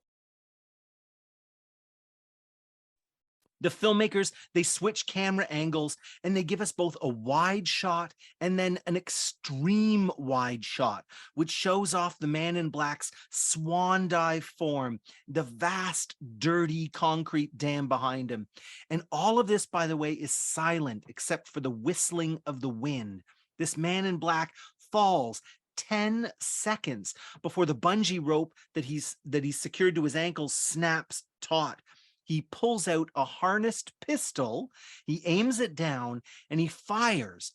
And a tethered grappling hook shoots from the gun, buries itself in the concrete roof of an entrance at the base of the dam, and the man in black reels himself in. So we haven't had a word of dialogue in the opening of this film. We haven't even seen this new Bond's face, but he has already completed this jaw-dropping, record-breaking, epic stunt. In the first 20 minutes of GoldenEye, there are several amazing action sequences. We get an Aston Martin and a red Ferrari in a car chase. Brosnan as James Bond wearing a tuxedo in a casino saying Bond, James Bond, while ordering a martini and chatting up a Bond girl named Xenia Onatopp, who's as gorgeous a femme fatale as any Bond you're going to find in any era. It felt to a lot of Bond fans like this was it. The franchise is back. This was a modernizing of the template, the modernizing of all of those things pulled together, but it kind of still felt like an old Bond movie.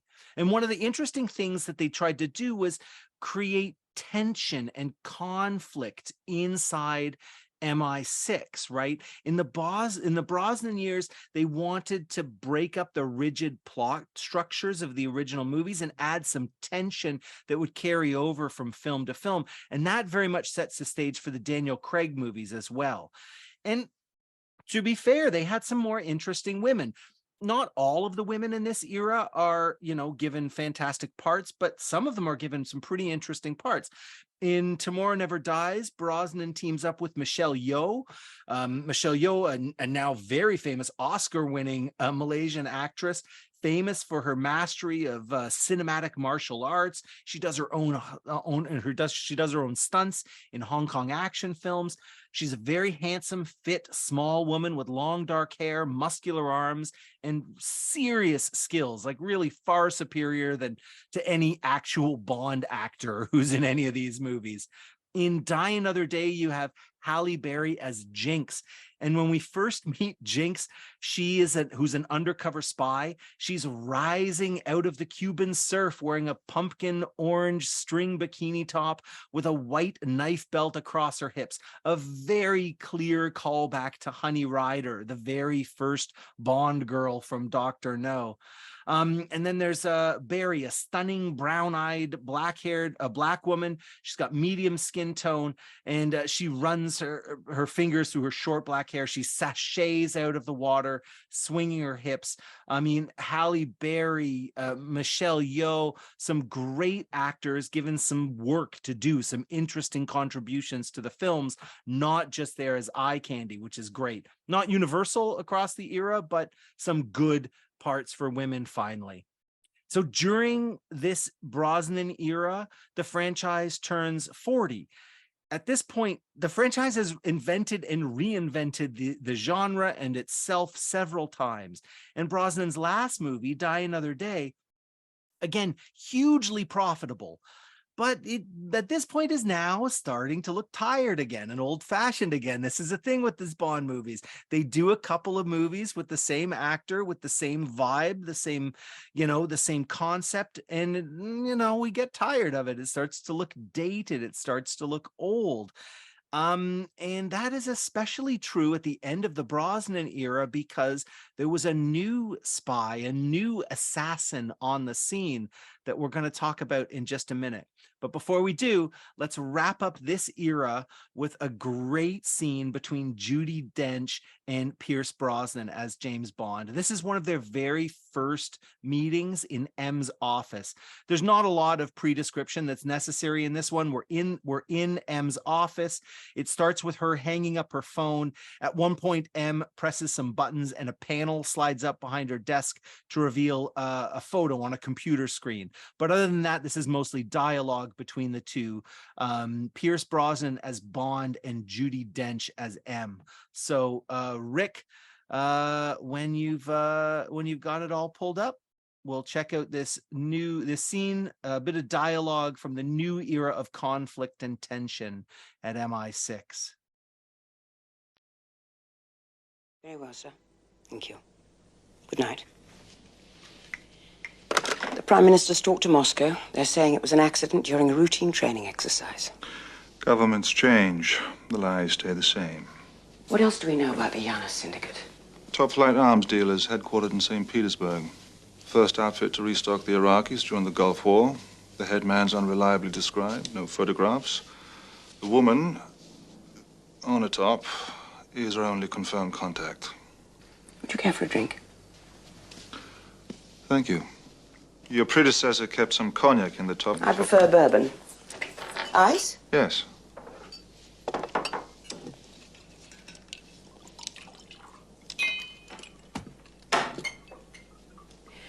We've pulled the files on anyone who might have had access or authority at 7i. The top name on the list's an old friend of yours, I understand.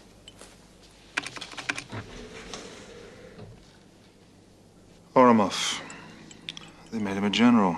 He sees himself as the next Iron Man of Russia, which is why our political analysts rule him out. He doesn't fit the profile of a traitor. Are these the same analysts who said the Golden Eye couldn't exist? Who said the helicopter posed no immediate threat and wasn't worth following? You don't like me, Bond. You don't like my methods. You think I'm an accountant. A bean counter, more interested in my numbers than your instincts. The thought had occurred to me. Good. Because I think you're a sexist, misogynist dinosaur. A relic of the Cold War. Whose boyish charms, though wasted on me, obviously appeal to that young woman I sent out to evaluate you. Point taken. Not quite 007. If you think for one moment I don't have the balls to send a man out to die, your instincts are dead wrong. I've no compunction about sending you to your death. But I won't do it on a whim, even with your cavalier attitude towards life. I want you to find GoldenEye, find who took it, what they plan to do with it, and stop it. And if you should come across Ourumov, guilty or not, I don't want you running off on some kind of vendetta. Avenging Alec Trevelyan will not bring him back. You didn't get him killed. Neither did you. Don't make it personal. Never.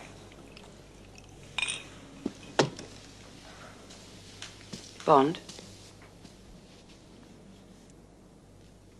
Come back alive.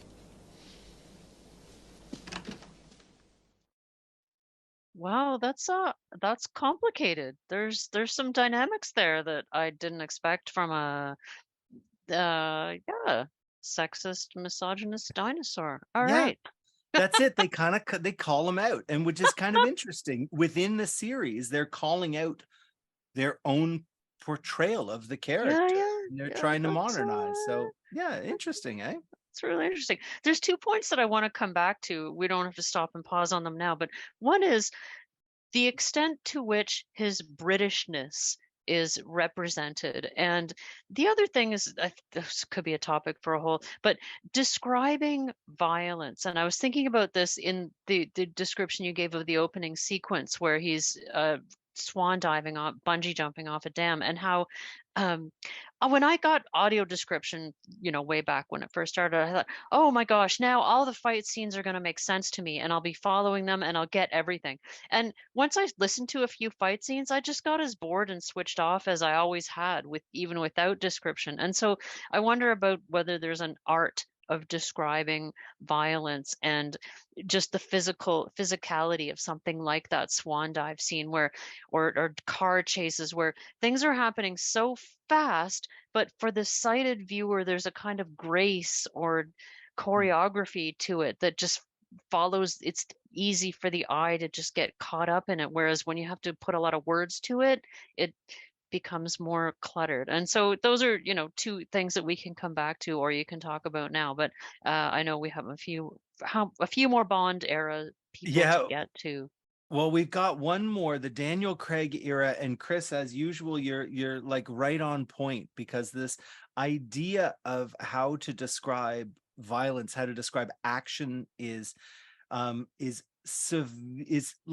it is affected so much by what's about to happen in action films, which is not Bond, but Bourne. Jason Bourne comes onto the scene, which is a movie directed by Doug Liman, and his directing style changes all action movies from then on. And it was already getting faster. We talked about how in the 1950s a film editor of an action or thriller movie would change shots every 9 seconds, right? And then in the 1970s, James Bond had been the instigator to change the speed, the pace of that editing. So now those cuts are edited down to every 5 seconds. Well, Doug Liman and with Jason Bourne, his cinematographer, his editor, they intensified the editing in the extreme, and young fans loved it. This was called intensified continuity. And I mean, this is, again, it changes so much. And one of the things it changes is how describers work with action movies, right? It used to be that there was, like you say, there was a flow to action in a movie. You would see the entire fight play out. You would see their movement through a room. And now what you're starting to see is just individual actions, punches landing, kicks being, you'll see a knee lift up and you'll see a person double over. Those are 2 different shots, each one only lasting like half a second each. It's so fast. And as a describer, you have to decide, how am I going to best convey this? Am I best to try and string all of these little shots together and try and create, like you say, a dance, some fluidity to it? Or should I try and present the end user of the description with a comparable experience and just state what's happening? fist to jaw, glass bottle overhead, like just state the facts. Is that a better way to offer a comparable experience? I've played with both ways. I think sometimes for a describer, the most effective way to do it is to use both, is to try and create some sort of fluidity, to try and create some sort of story within the fight. And then every once in a while, just list violent acts that are happening so that the end user understands the pace, understands the editing. But you can't do that too long, because a description user will it's just too much. It's overwhelming. It doesn't quite work. So yeah, it's, again, Chris, you're so on the ball. In the earlier movies of James Bond, you might get like a wide shot of the Aston Martin car, outside of James Bond's hotel. And then James Bond gets into the car, then James Bond drives away. And then maybe you're going to get some shots of the car driving along a series of roads, a short montage. Then the car approaches a house, pulls to the curb. Bond is shown getting out of the car, walking up to the house and knocking on the door, right? That's how you would film that scene in the old days, in the 70s, in the 60s, even into the 80s and into the 90s. All of that scene might take 30 or 40 seconds. But with intensified continuity, you cut all of the extraneous visuals and you just present the audience with a very pared down version that gives you just enough information to get you from A to B. You don't have to film the whole thing, just quick shots. So a quick shot of the car, a close-up of a hand opening the car door, the car shifts into gear, car turns hard, close-up of the tires screeching to a halt, car door opens, close-up of the hand knocking on the door. And so that scene that used to take 30 to 45 seconds now only takes 6 seconds. You've given the audience member the same information, but you've cut out all of the extraneous stuff. And that's just a car driving from point A to point B. When you apply that same technique to an action sequence or a fight sequence, the results are staggering.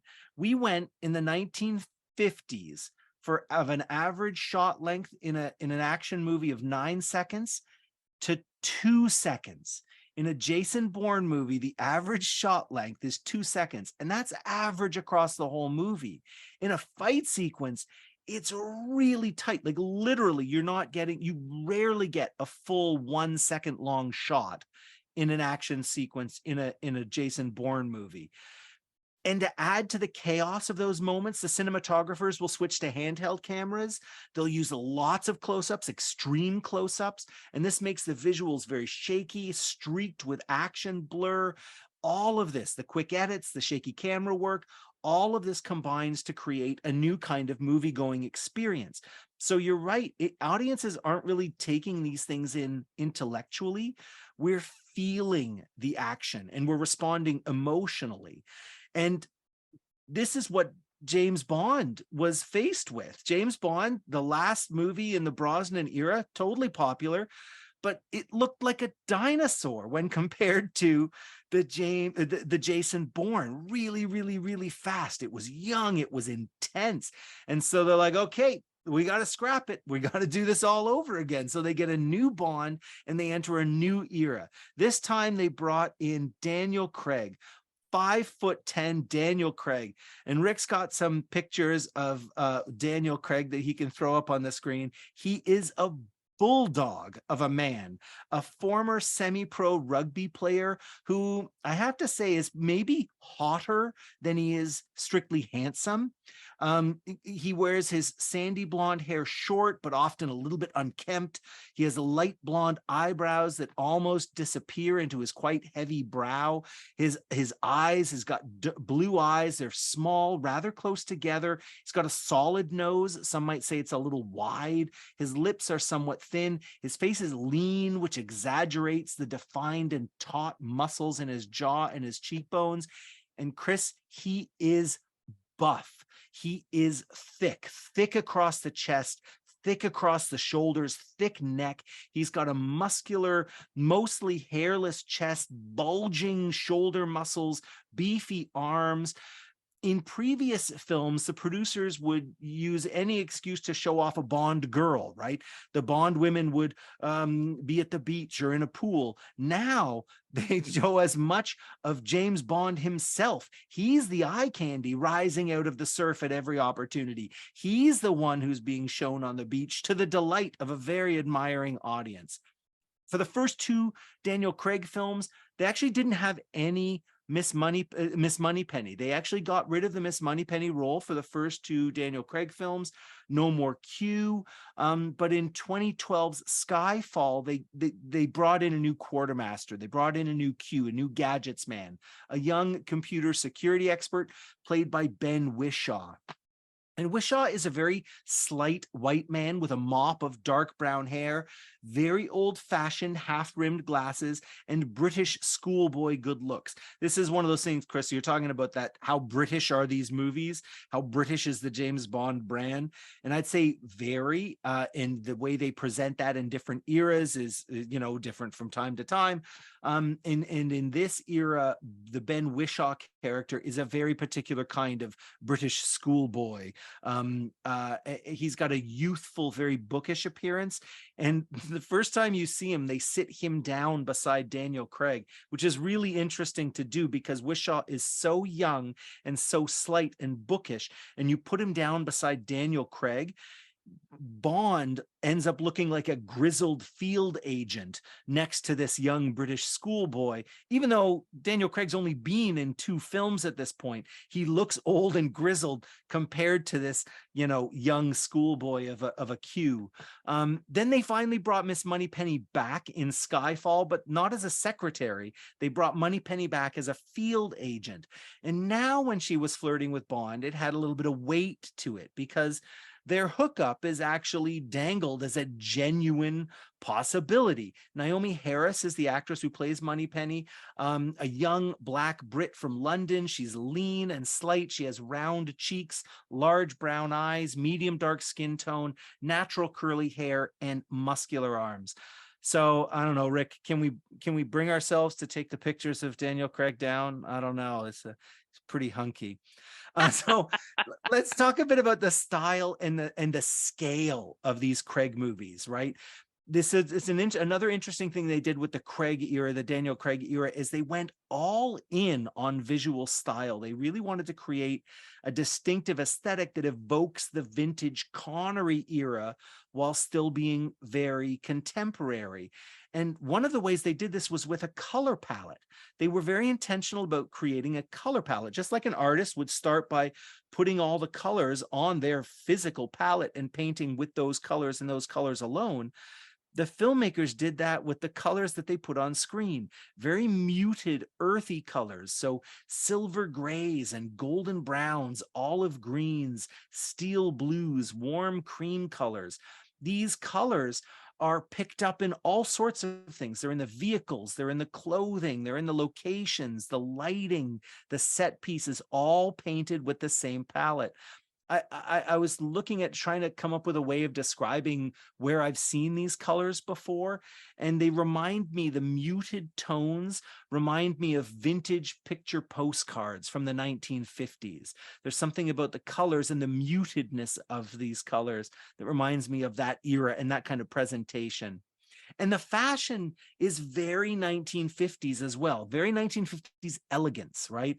Daniel Craig often dressed in classic suits that are taken straight from Sean Connery's era. These are slim-fitting suits, narrow ties, very simple pocket squares with clean lines. And that fashion goes for the women too. In Casino Royale, a character named Vesper Lind, played by Ava Green, she wears a floor-length cocktail gown the color of blackberry wine, and it features a halter-like bodice and a plunging neckline, this bare back, all of which highlights her very lithe frame and her delicate features. In Spectre, Dr. Madeleine Swan accompanies Bond on a train trip into the Moroccan desert, and she's wearing a striking red lipstick. She's got a shoulder-length sandy blonde hair, and she wears it in these luxurious curls, silky silver evening gown with a high Empire waistline, again, perfectly in keeping with this vintage dining car, the Moroccan desert, all of these, the sand in the desert, the silver of her gown and the vintage dining car, all from the same palette. Really interesting use of color. And then scale.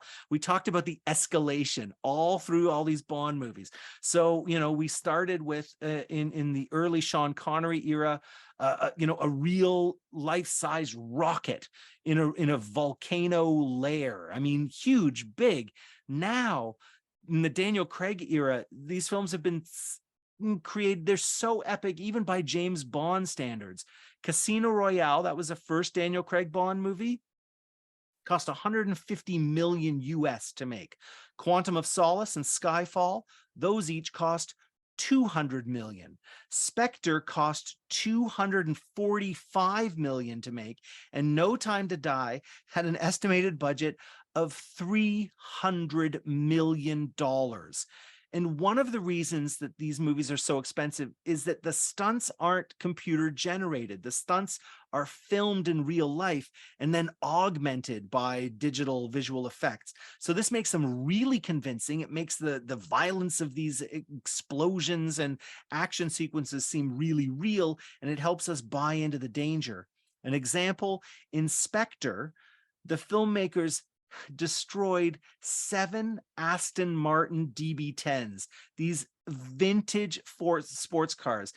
Destroying these 7 cars cost them over $30 million. 10% of the film's entire budget was destroying James Bond's cars. Crazy epics, like the scale is just unbelievable. And so here we are. We're at the end of the Daniel Craig era. Bond has once again become stylish. He is sexy, and he's a trend setter, right? He's not a trend follower. Bond goes up and down. Sometimes he's leading, sometimes he's following. And at the end of the Daniel Craig era, I think it's safe to say he is still a trend setter. But now his era has come to a close, and we don't know who the next James Bond's going to be. We can talk about that in a minute if you like. But before we kind of officially sign off on my serious talking about James Bond, I thought we could play a medley. This is a medley of every theme song from each one of the 25 films. It's a bit of a long clip from YouTube. And what it does, this is some YouTuber, God bless him, has patched together, you know, like 15 seconds of every single theme song from every single Bond movie. So listen closely as we play this clip. See if you can pick out which song from which era. I think they are more or less in order. See if you can pick out the songwriter and performer, because there are some big names in this long list of musicians and songs. And yeah, this is going to go all the way from 1962 all the way up to the most recent James Bond movie, which was, I believe, 2022. All right. So Rick, if you've got it, this is a 4.5 minute long clip, because there's a lot of theme songs. Every theme song, a medley of every theme song from James Bond's films.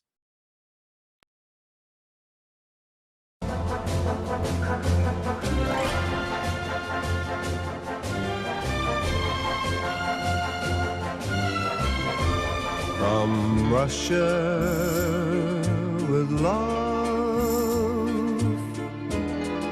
I fly to you. Goldfinger, he's the man with the Midas touch. He always runs while others walk.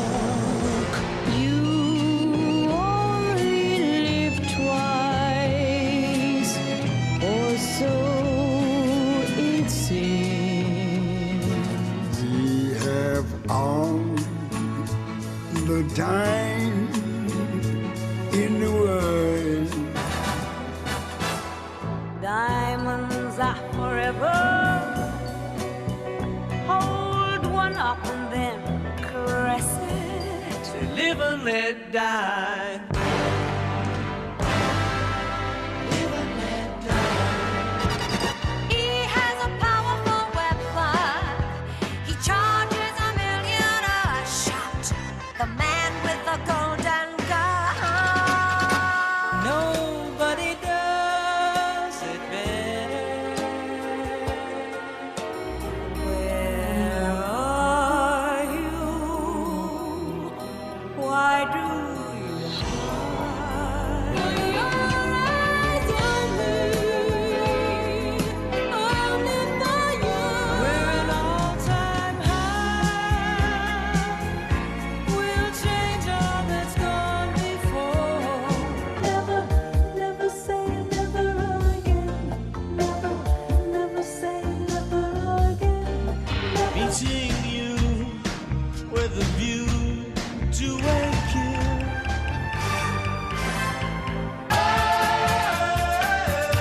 weakness.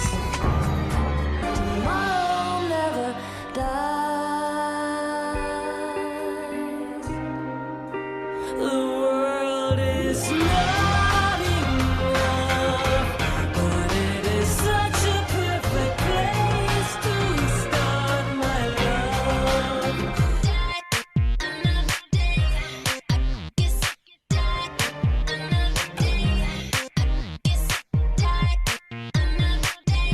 If you take life, do you know what you give?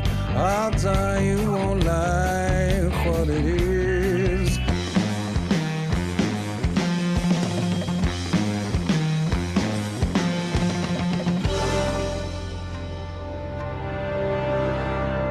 This is the end. Hold your breath and count to 10.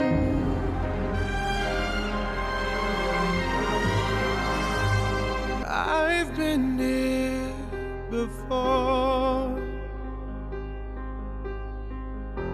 but always hit the floor. That I'd fall for life.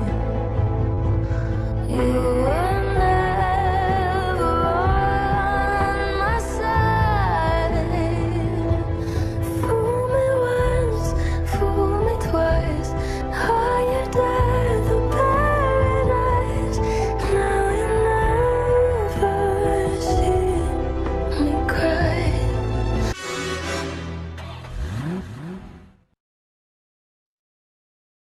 So, Chris, how many of those did you recognize? How many of those did you remember? A few. I'd say maybe 4 or 5. One of them I forgot was a Bond, like I didn't know it was a Yeah. Bond one. But what a great musical little journey. That's a really neat clip. I really enjoyed that. Some of that's really good quality, like good songs. Oh, Yeah. there's some beauties in there. I mean, you got Gladys Knight, Louis Armstrong, Nancy Sinatra, and then you've got like the 80s, like the Tina Turner, Sheryl Crow, Madonna, probably the worst Bond song of all time. Die another day. It just doesn't fit. Like one of these songs just doesn't belong here. Thank Wait, you, what did Madonna. Sheryl Crow do? Which one was she? Oh, Cheryl. Oh, so she was. I think that's the one I heard and went, "Oh, I like that song." That's a Yeah, Bond yeah. song. There's I some don't in that era, that the end of the Roger Moore, beginning of the Timothy Dalton's era, where it's like, oh yeah, no, these would have been pop songs in Yeah, our yeah. youth that were top of the charts, whether you were a Bond fan or going to the movies or not. You just would know these songs. Okay, I like the Duran Duran. I'll just say it. I It's know. Come there, I on. said it. So I'm really interested in the future of Bond because but okay, well, one thing is it's very gendered, right? And the world today is moving towards being a little less gendered in some quarters anyway. Maybe that's not true in the broader social landscape, but what do you think of the potential of a metrosexual Bond? Yeah, so it's really interesting. So there have been a couple of ideas over the years about how to and what to, like, when all sorts of movies are changing and gender isn't as important. It's we're more fluid with our, like, we're going to do a Ghostbusters movie, but all the Ghostbusters are women, right? We're going to do this. So there was an idea at one point, what if you made James Bond a woman? And what they decided to do instead at one stage was to create a second. They were going to do another movie within the James Bond world, within the world of MI6, a different 00 movie, and they were actually going to use Michelle Yeoh and Halle Berry. They were going to have a movie where those two were the 00 heroes. It fell through. It didn't end up working. A lot of people have expressed serious concern for turning Bond into for casting a woman in that role. And I mean, it is part of who that character is, to be a misogynist. So it is a bit of a quirky idea. Some of the actors that they're considering for The next version of Bond, some of them are less, I got, how do you phrase it? They're not the A-type chest thumping, misogynist action star guys. They are physically slighter, and they are more nuanced in their portrayal of power and strength. Harry Styles is a name that comes up sometimes, which I think, oh, that's an interesting choice. Frankly, I don't know a lot of the actors that they're talking about, because I'm 50 and I know the older guys. I know Idris Elba. I'm like, yeah, bring him on. I'm all about that. But I don't know the kids. I don't know the 20-year-olds that they're talking about. I'm like, yeah, I don't know. Henry Cavill is a name that I've heard, but again, he's more old school, like he's a guy's guy kind of guy.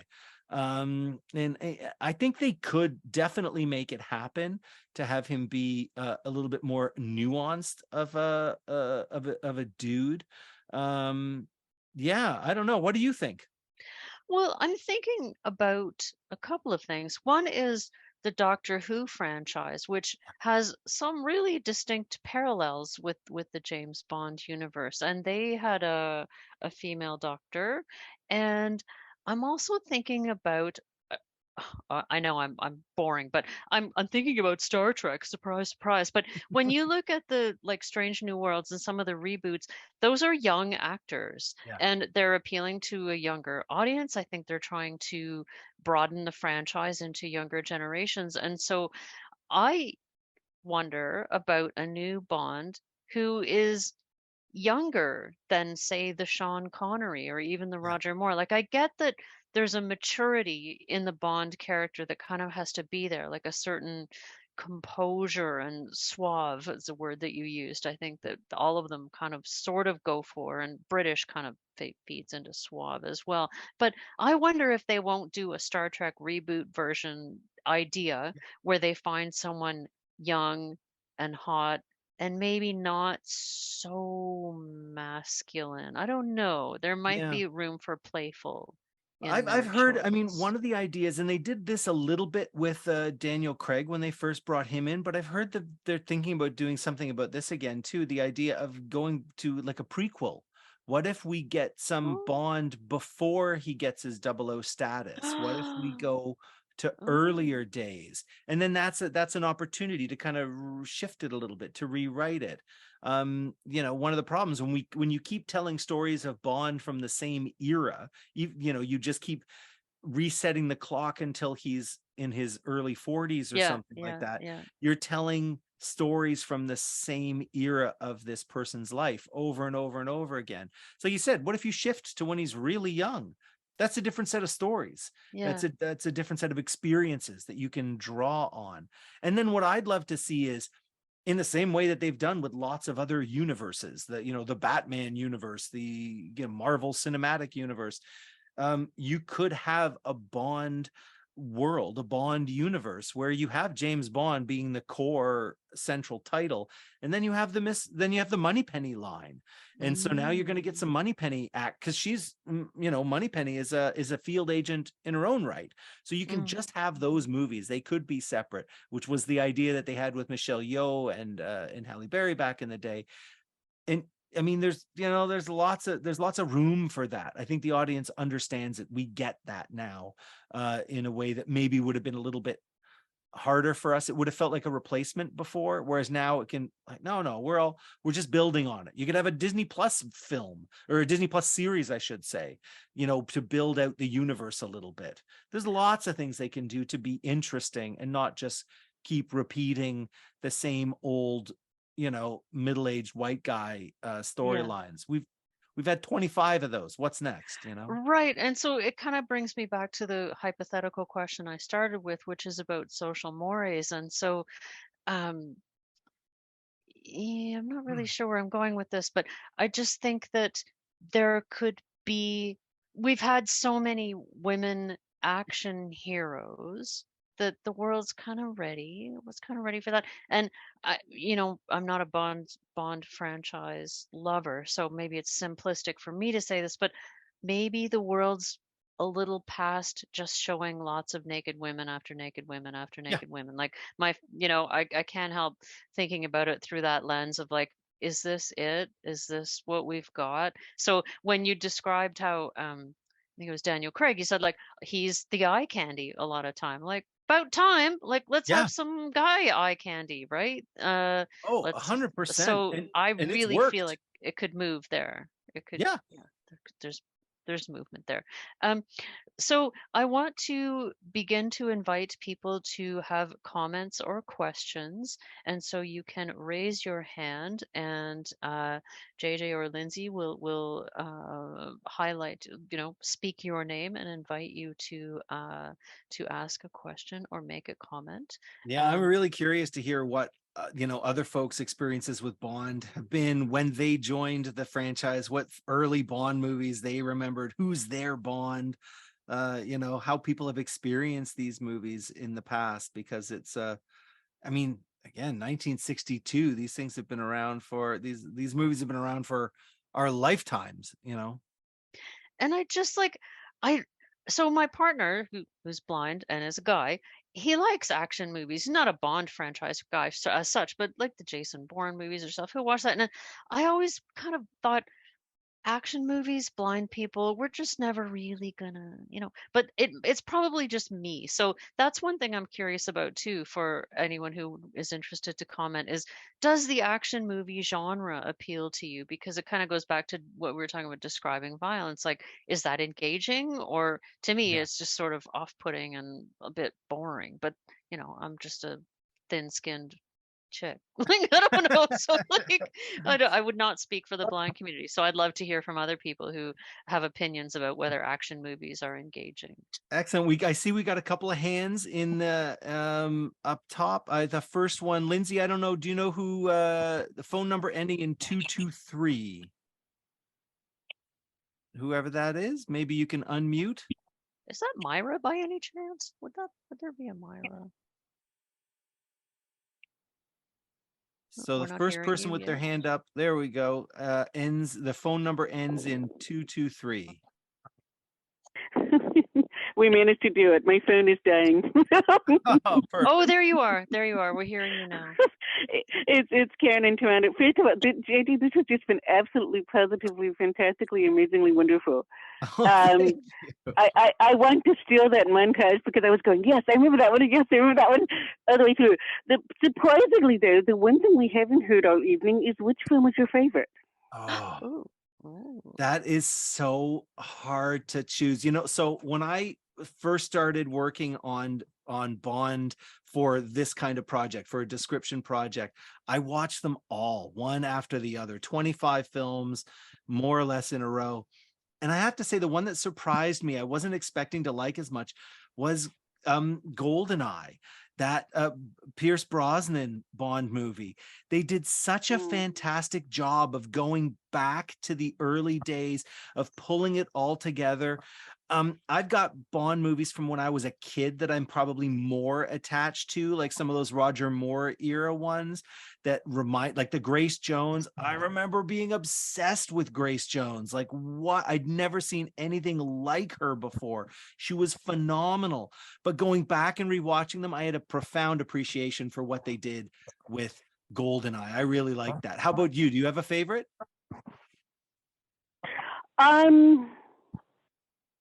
It's hard because, as you were saying earlier, Sean Connery was like the Bond. But the thing about it is, and what I appreciated about what you outlined tonight is, each Bond brings something unique to each particular personification of the characterization.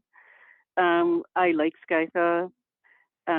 I like No Time to Die because of the creative depth that they brought to the character. I think in terms of the earlier films, I think Goldfinger's your favorite. Diamonds Are Forever because because Sammy Davis Jr. is in it. I'm a fan of his as well. There's just a little bit of everything and everyone in that particular characterization. I think that's one of the things that's going to make the next chapter so challenging to create. What do you do differently after 50 years of personifying? Maybe it's time for Bond to have a partner, and that may be where the diversity comes in. Maybe it's time for Bond to be a little older and be training a new generation of 00 agents. I mean, there's a lot of things they could do. The question is what they will do, as it were. So yeah, I'm like you. It's hard to pick it. It's hard to pick a real favorite, but I have kind of like maybe a top 5. That's it. As And I it love were. those ideas. Like I like the idea of the older Bond that is training. That's a great idea. And like I'm totally with you. Like there are new stories to tell. So let's tell some of those, but it's hard. It is a challenge because you also have to we are also in an era where if you change it, you're in trouble. Don't you change my, so there are more stories to tell, but you have to decide which part of the audience you're willing to upset. Yeah, exactly. If Tom Cruise can still do Mission Impossible exactly in a creatively intensive way, then there are new things that you can do with James Bond with much depth and with creativity. So anyway, that's right. Fabulous presentation all the way around. Thanks so much. I appreciate it. Thank you. We have another raised hand, JJ. Yes, I believe the next is Kareem. Kareem, you're next. If you can unmute. Hello. Hello. Hi. What's Yeah, your that was question? a very good presentation. Thank you. I was surprised that in the theme song medley, they had the theme song from Never Say Never Again, the unofficial Bond movie. That's right. Yeah. But they got Sean Connery to come back and do an unofficial Bond. Yeah, they backed the money truck up to his house and they just unloaded. And so that was do you remember that when they were competing Bond movies in the theaters at the same time? Yes. That was an interesting one. And now one of the things I find interesting, I rewatched a bit of that one too. And it's a good movie. But what it lacks, because it's an unofficial Bond movie, there were some things they could do and some things they couldn't do. And one of the things they couldn't do was use the official James Bond theme song. That's right. And not having that music play throughout in its different variations, right? Because they'll change it tonally, they'll arrange it in a different way, but not having it at all in the movie. It doesn't feel like a Bond film. You've got James Bond there doing all the same James Bond things, but without that score, it just didn't feel right to me. Yeah, and that it was also a remake of Goldfinger. Yeah, that's right. Yeah. I have a question, JJ. It's not description related, but how many of the villains, I don't mean numbers, but in general, were there a proportion of female villains? Oh, really good question. I can't think of any main female villain. You'll have some kind of femme fatale, some kind of like there's often a woman who double crosses Bond in some way. Right. You'll get henchmen, so Grace Jones was she was a henchman, a thug who turns on James Bond and then kind of goes back. So you do have some women who are not with him, but I can't think of any off the top of my head, any James Bond villain, like the main villain, the big heavy. Really? That's disappointing. Now, if anyone on the line remembers one that I'm forgetting, but I can't think of any. No, there hasn't been any female villain, but there have been the henchwoman. Yeah, the henchwoman. Yeah. Right. Like you said, Grace Jones and also Xenia from GoldenEye. Yes. Xenia Onatopp. Oh, yeah. Famke Janssen. Come on. And of course, from I think it was Goldfinger, Pussy Galore. Yes. I mean, these names, they're just the names, right? Who comes up with this innuendos? Oh. Octopussy? Really? Yep. Oh my gosh. Yeah. You can say that? I guess you can. Yeah, that's it. Yeah. Yeah. And one thing else I wanted to bring up was that the first Daniel Craig movie, Casino Royale, is actually a prequel. Yes, that's right. Yes, it actually takes place before Dr. No. And the original Casino Royale starred David Niven back in the 60s. That's right. Again, another Yeah. one that was like a Bond movie that doesn't count. Yeah. And so the Daniel Craig Casino Royale, we were talking about like going back and showing James Bond before he got his 00 status. They don't they open that movie with him earning, basically he gets his first kill, and that earns him his 00 status. Have I got that right? I don't think so. Maybe in the original one with David Niven, but I don't believe so in the not in the Daniel Craig one. Yeah, maybe it's a flashback somewhere or something. But it's the David Niven one is just, it's a riot. I mean, David Niven's he was not an action star at all. No. Do we have more raised hands? We do. Can you hear me? Yes. Yes. Yeah. I don't know how to find raise hand. Oh, okay. No worries, just jump in then. Go ahead. And I've been going around my screen. This is Sue. Hi. Also known on this thing as iPhone for some reason. Hello, iPhone Sue. I grew up with a real interest in noir movies, especially lately on TCM, because they really describe how they made them a why. And I love movies that are quite slow. Yeah. And so I have a real fondness for the early Bond movies and also the Roger Moore ones. I haven't seen the other ones. But I heard an interview with Tom Jones where he said when he sang Thunderball, which I don't think you played, he fainted at the end holding the note so long. Oh, he passed out. Oh my gosh. And at the end, the note kind of goes like it goes down slightly at the end because he passed out. Because he passed out. Oh my goodness. That's fantastic. I love that dedication. Wow. That's the world's greatest Welshman husband, right there. Yeah, and my husband used to he's in a care facility right now, but when his sight was better, he used to describe it, and I just love the tongue-in-cheek kind of silliness of the Bond movies and all the gadgets, because I'm also a Star Trek fan. Yeah. And the crazier it is, like, I don't worry about that it's sexist or that it's this, that, or the other, because they're eras. I mean, you don't go around changing the Iliad and the Odyssey because they're not politically correct. So I'm all for keeping things the way they are, how they're made. And if they want to make some other ones where there's more women heroes or like whatever.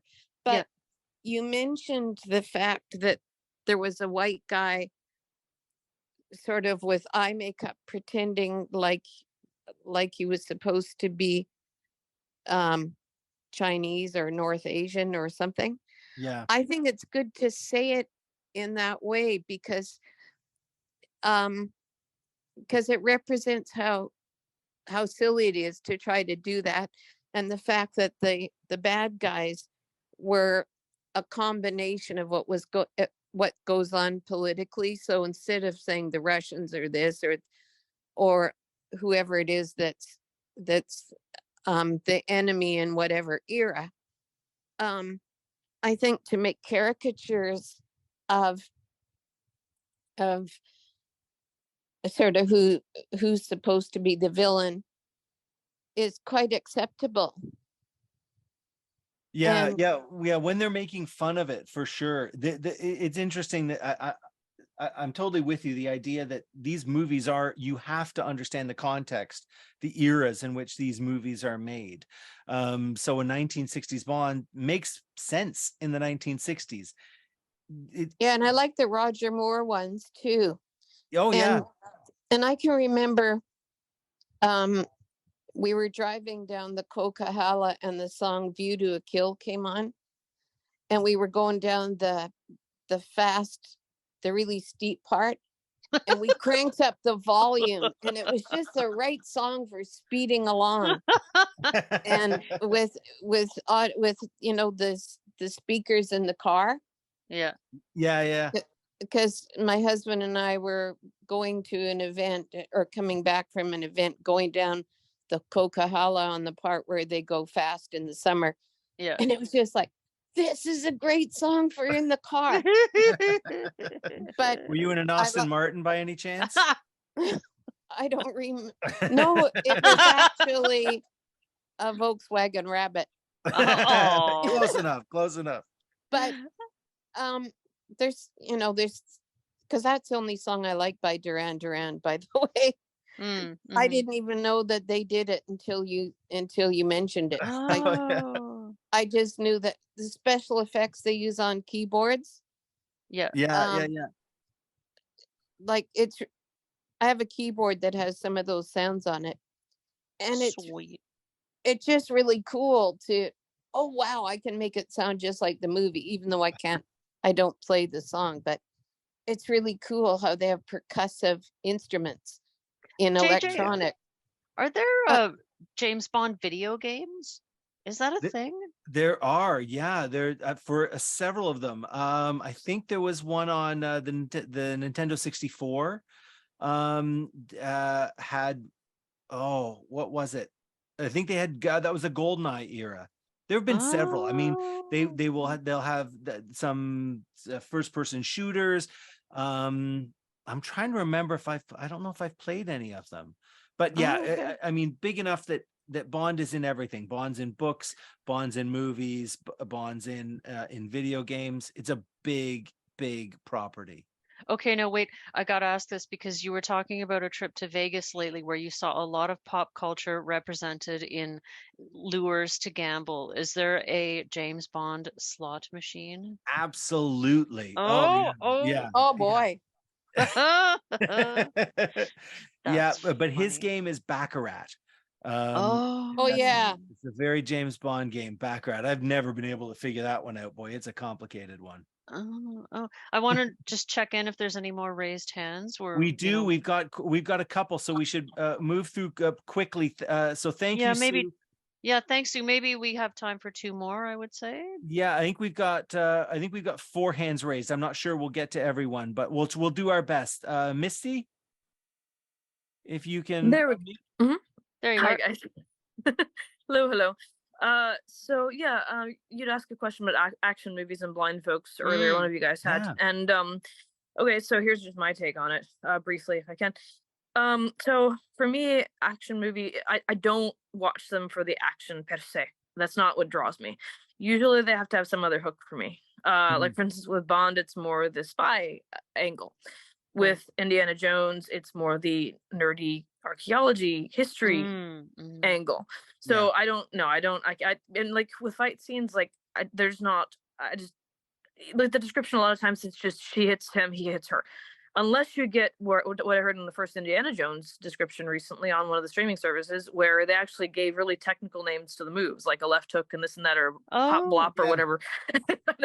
But of course, the disadvantage to that is if you've never heard of a pop blop, you're not going to know what a pop blop is. But it for those who know it certainly gives you more of a perspective on it, which I found really curious. So yeah, anyway. Interesting. Thank you.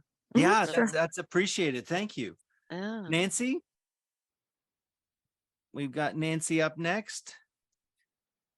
We're not hearing you yet, but I'm Audio now unmuted. Can you hear me? Mute my audio. Yes, I was going to say, I went to James Bond Island. My dad's a lover. He loved James Bond movies. And we always thought, oh, this is boring. But when I was in Thailand, it was 1974, the movie was made. And there was a bunch of boats that went to the island. And it was Golden Gun or something. And then I heard the song go on. I go, oh my God, the whole time we're there, they're playing those music that you played tonight. And it was awesome. And, it made me felt like, where did he shoot the show? And like my dad said, make sure you get me a mug, make sure you get me a keychain. I go, oh, this is for my father, not for me, because he's a James Bond lover. But I did come here just for him. But the music was awesome. Like I said, it was not my type of show, but, once you're with the family, we all sit down and watch it together. But when you're there, seeing this happen, wow. Yeah. You Yeah, know, it's Nancy, that's amazing. wonderful. My brother Yeah. actually lives in Thailand. He's a scuba diving instructor in Thailand and James Bond Island is Oh my right God. nearby.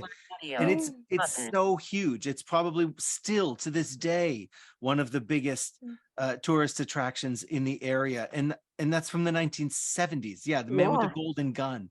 Yeah, 1974. Yeah, 1974. and it's still like you know, decades later, still being visited by tour boats. It's Oh, fascinating. it's awesome. It's, and, you know, and it made me so special that, you know, I'm doing this for my dad, but I end up liking it there. So, you Yeah, know, yeah. sitting in the sun, watching all the people getting on, you know, the music was just unbelievable. Like, you know, even though it's not my type, but, you know, once I got there, I felt like I should start watching the show all over again. I'm not good with the new shows, but the old shows are great. Right? Yeah.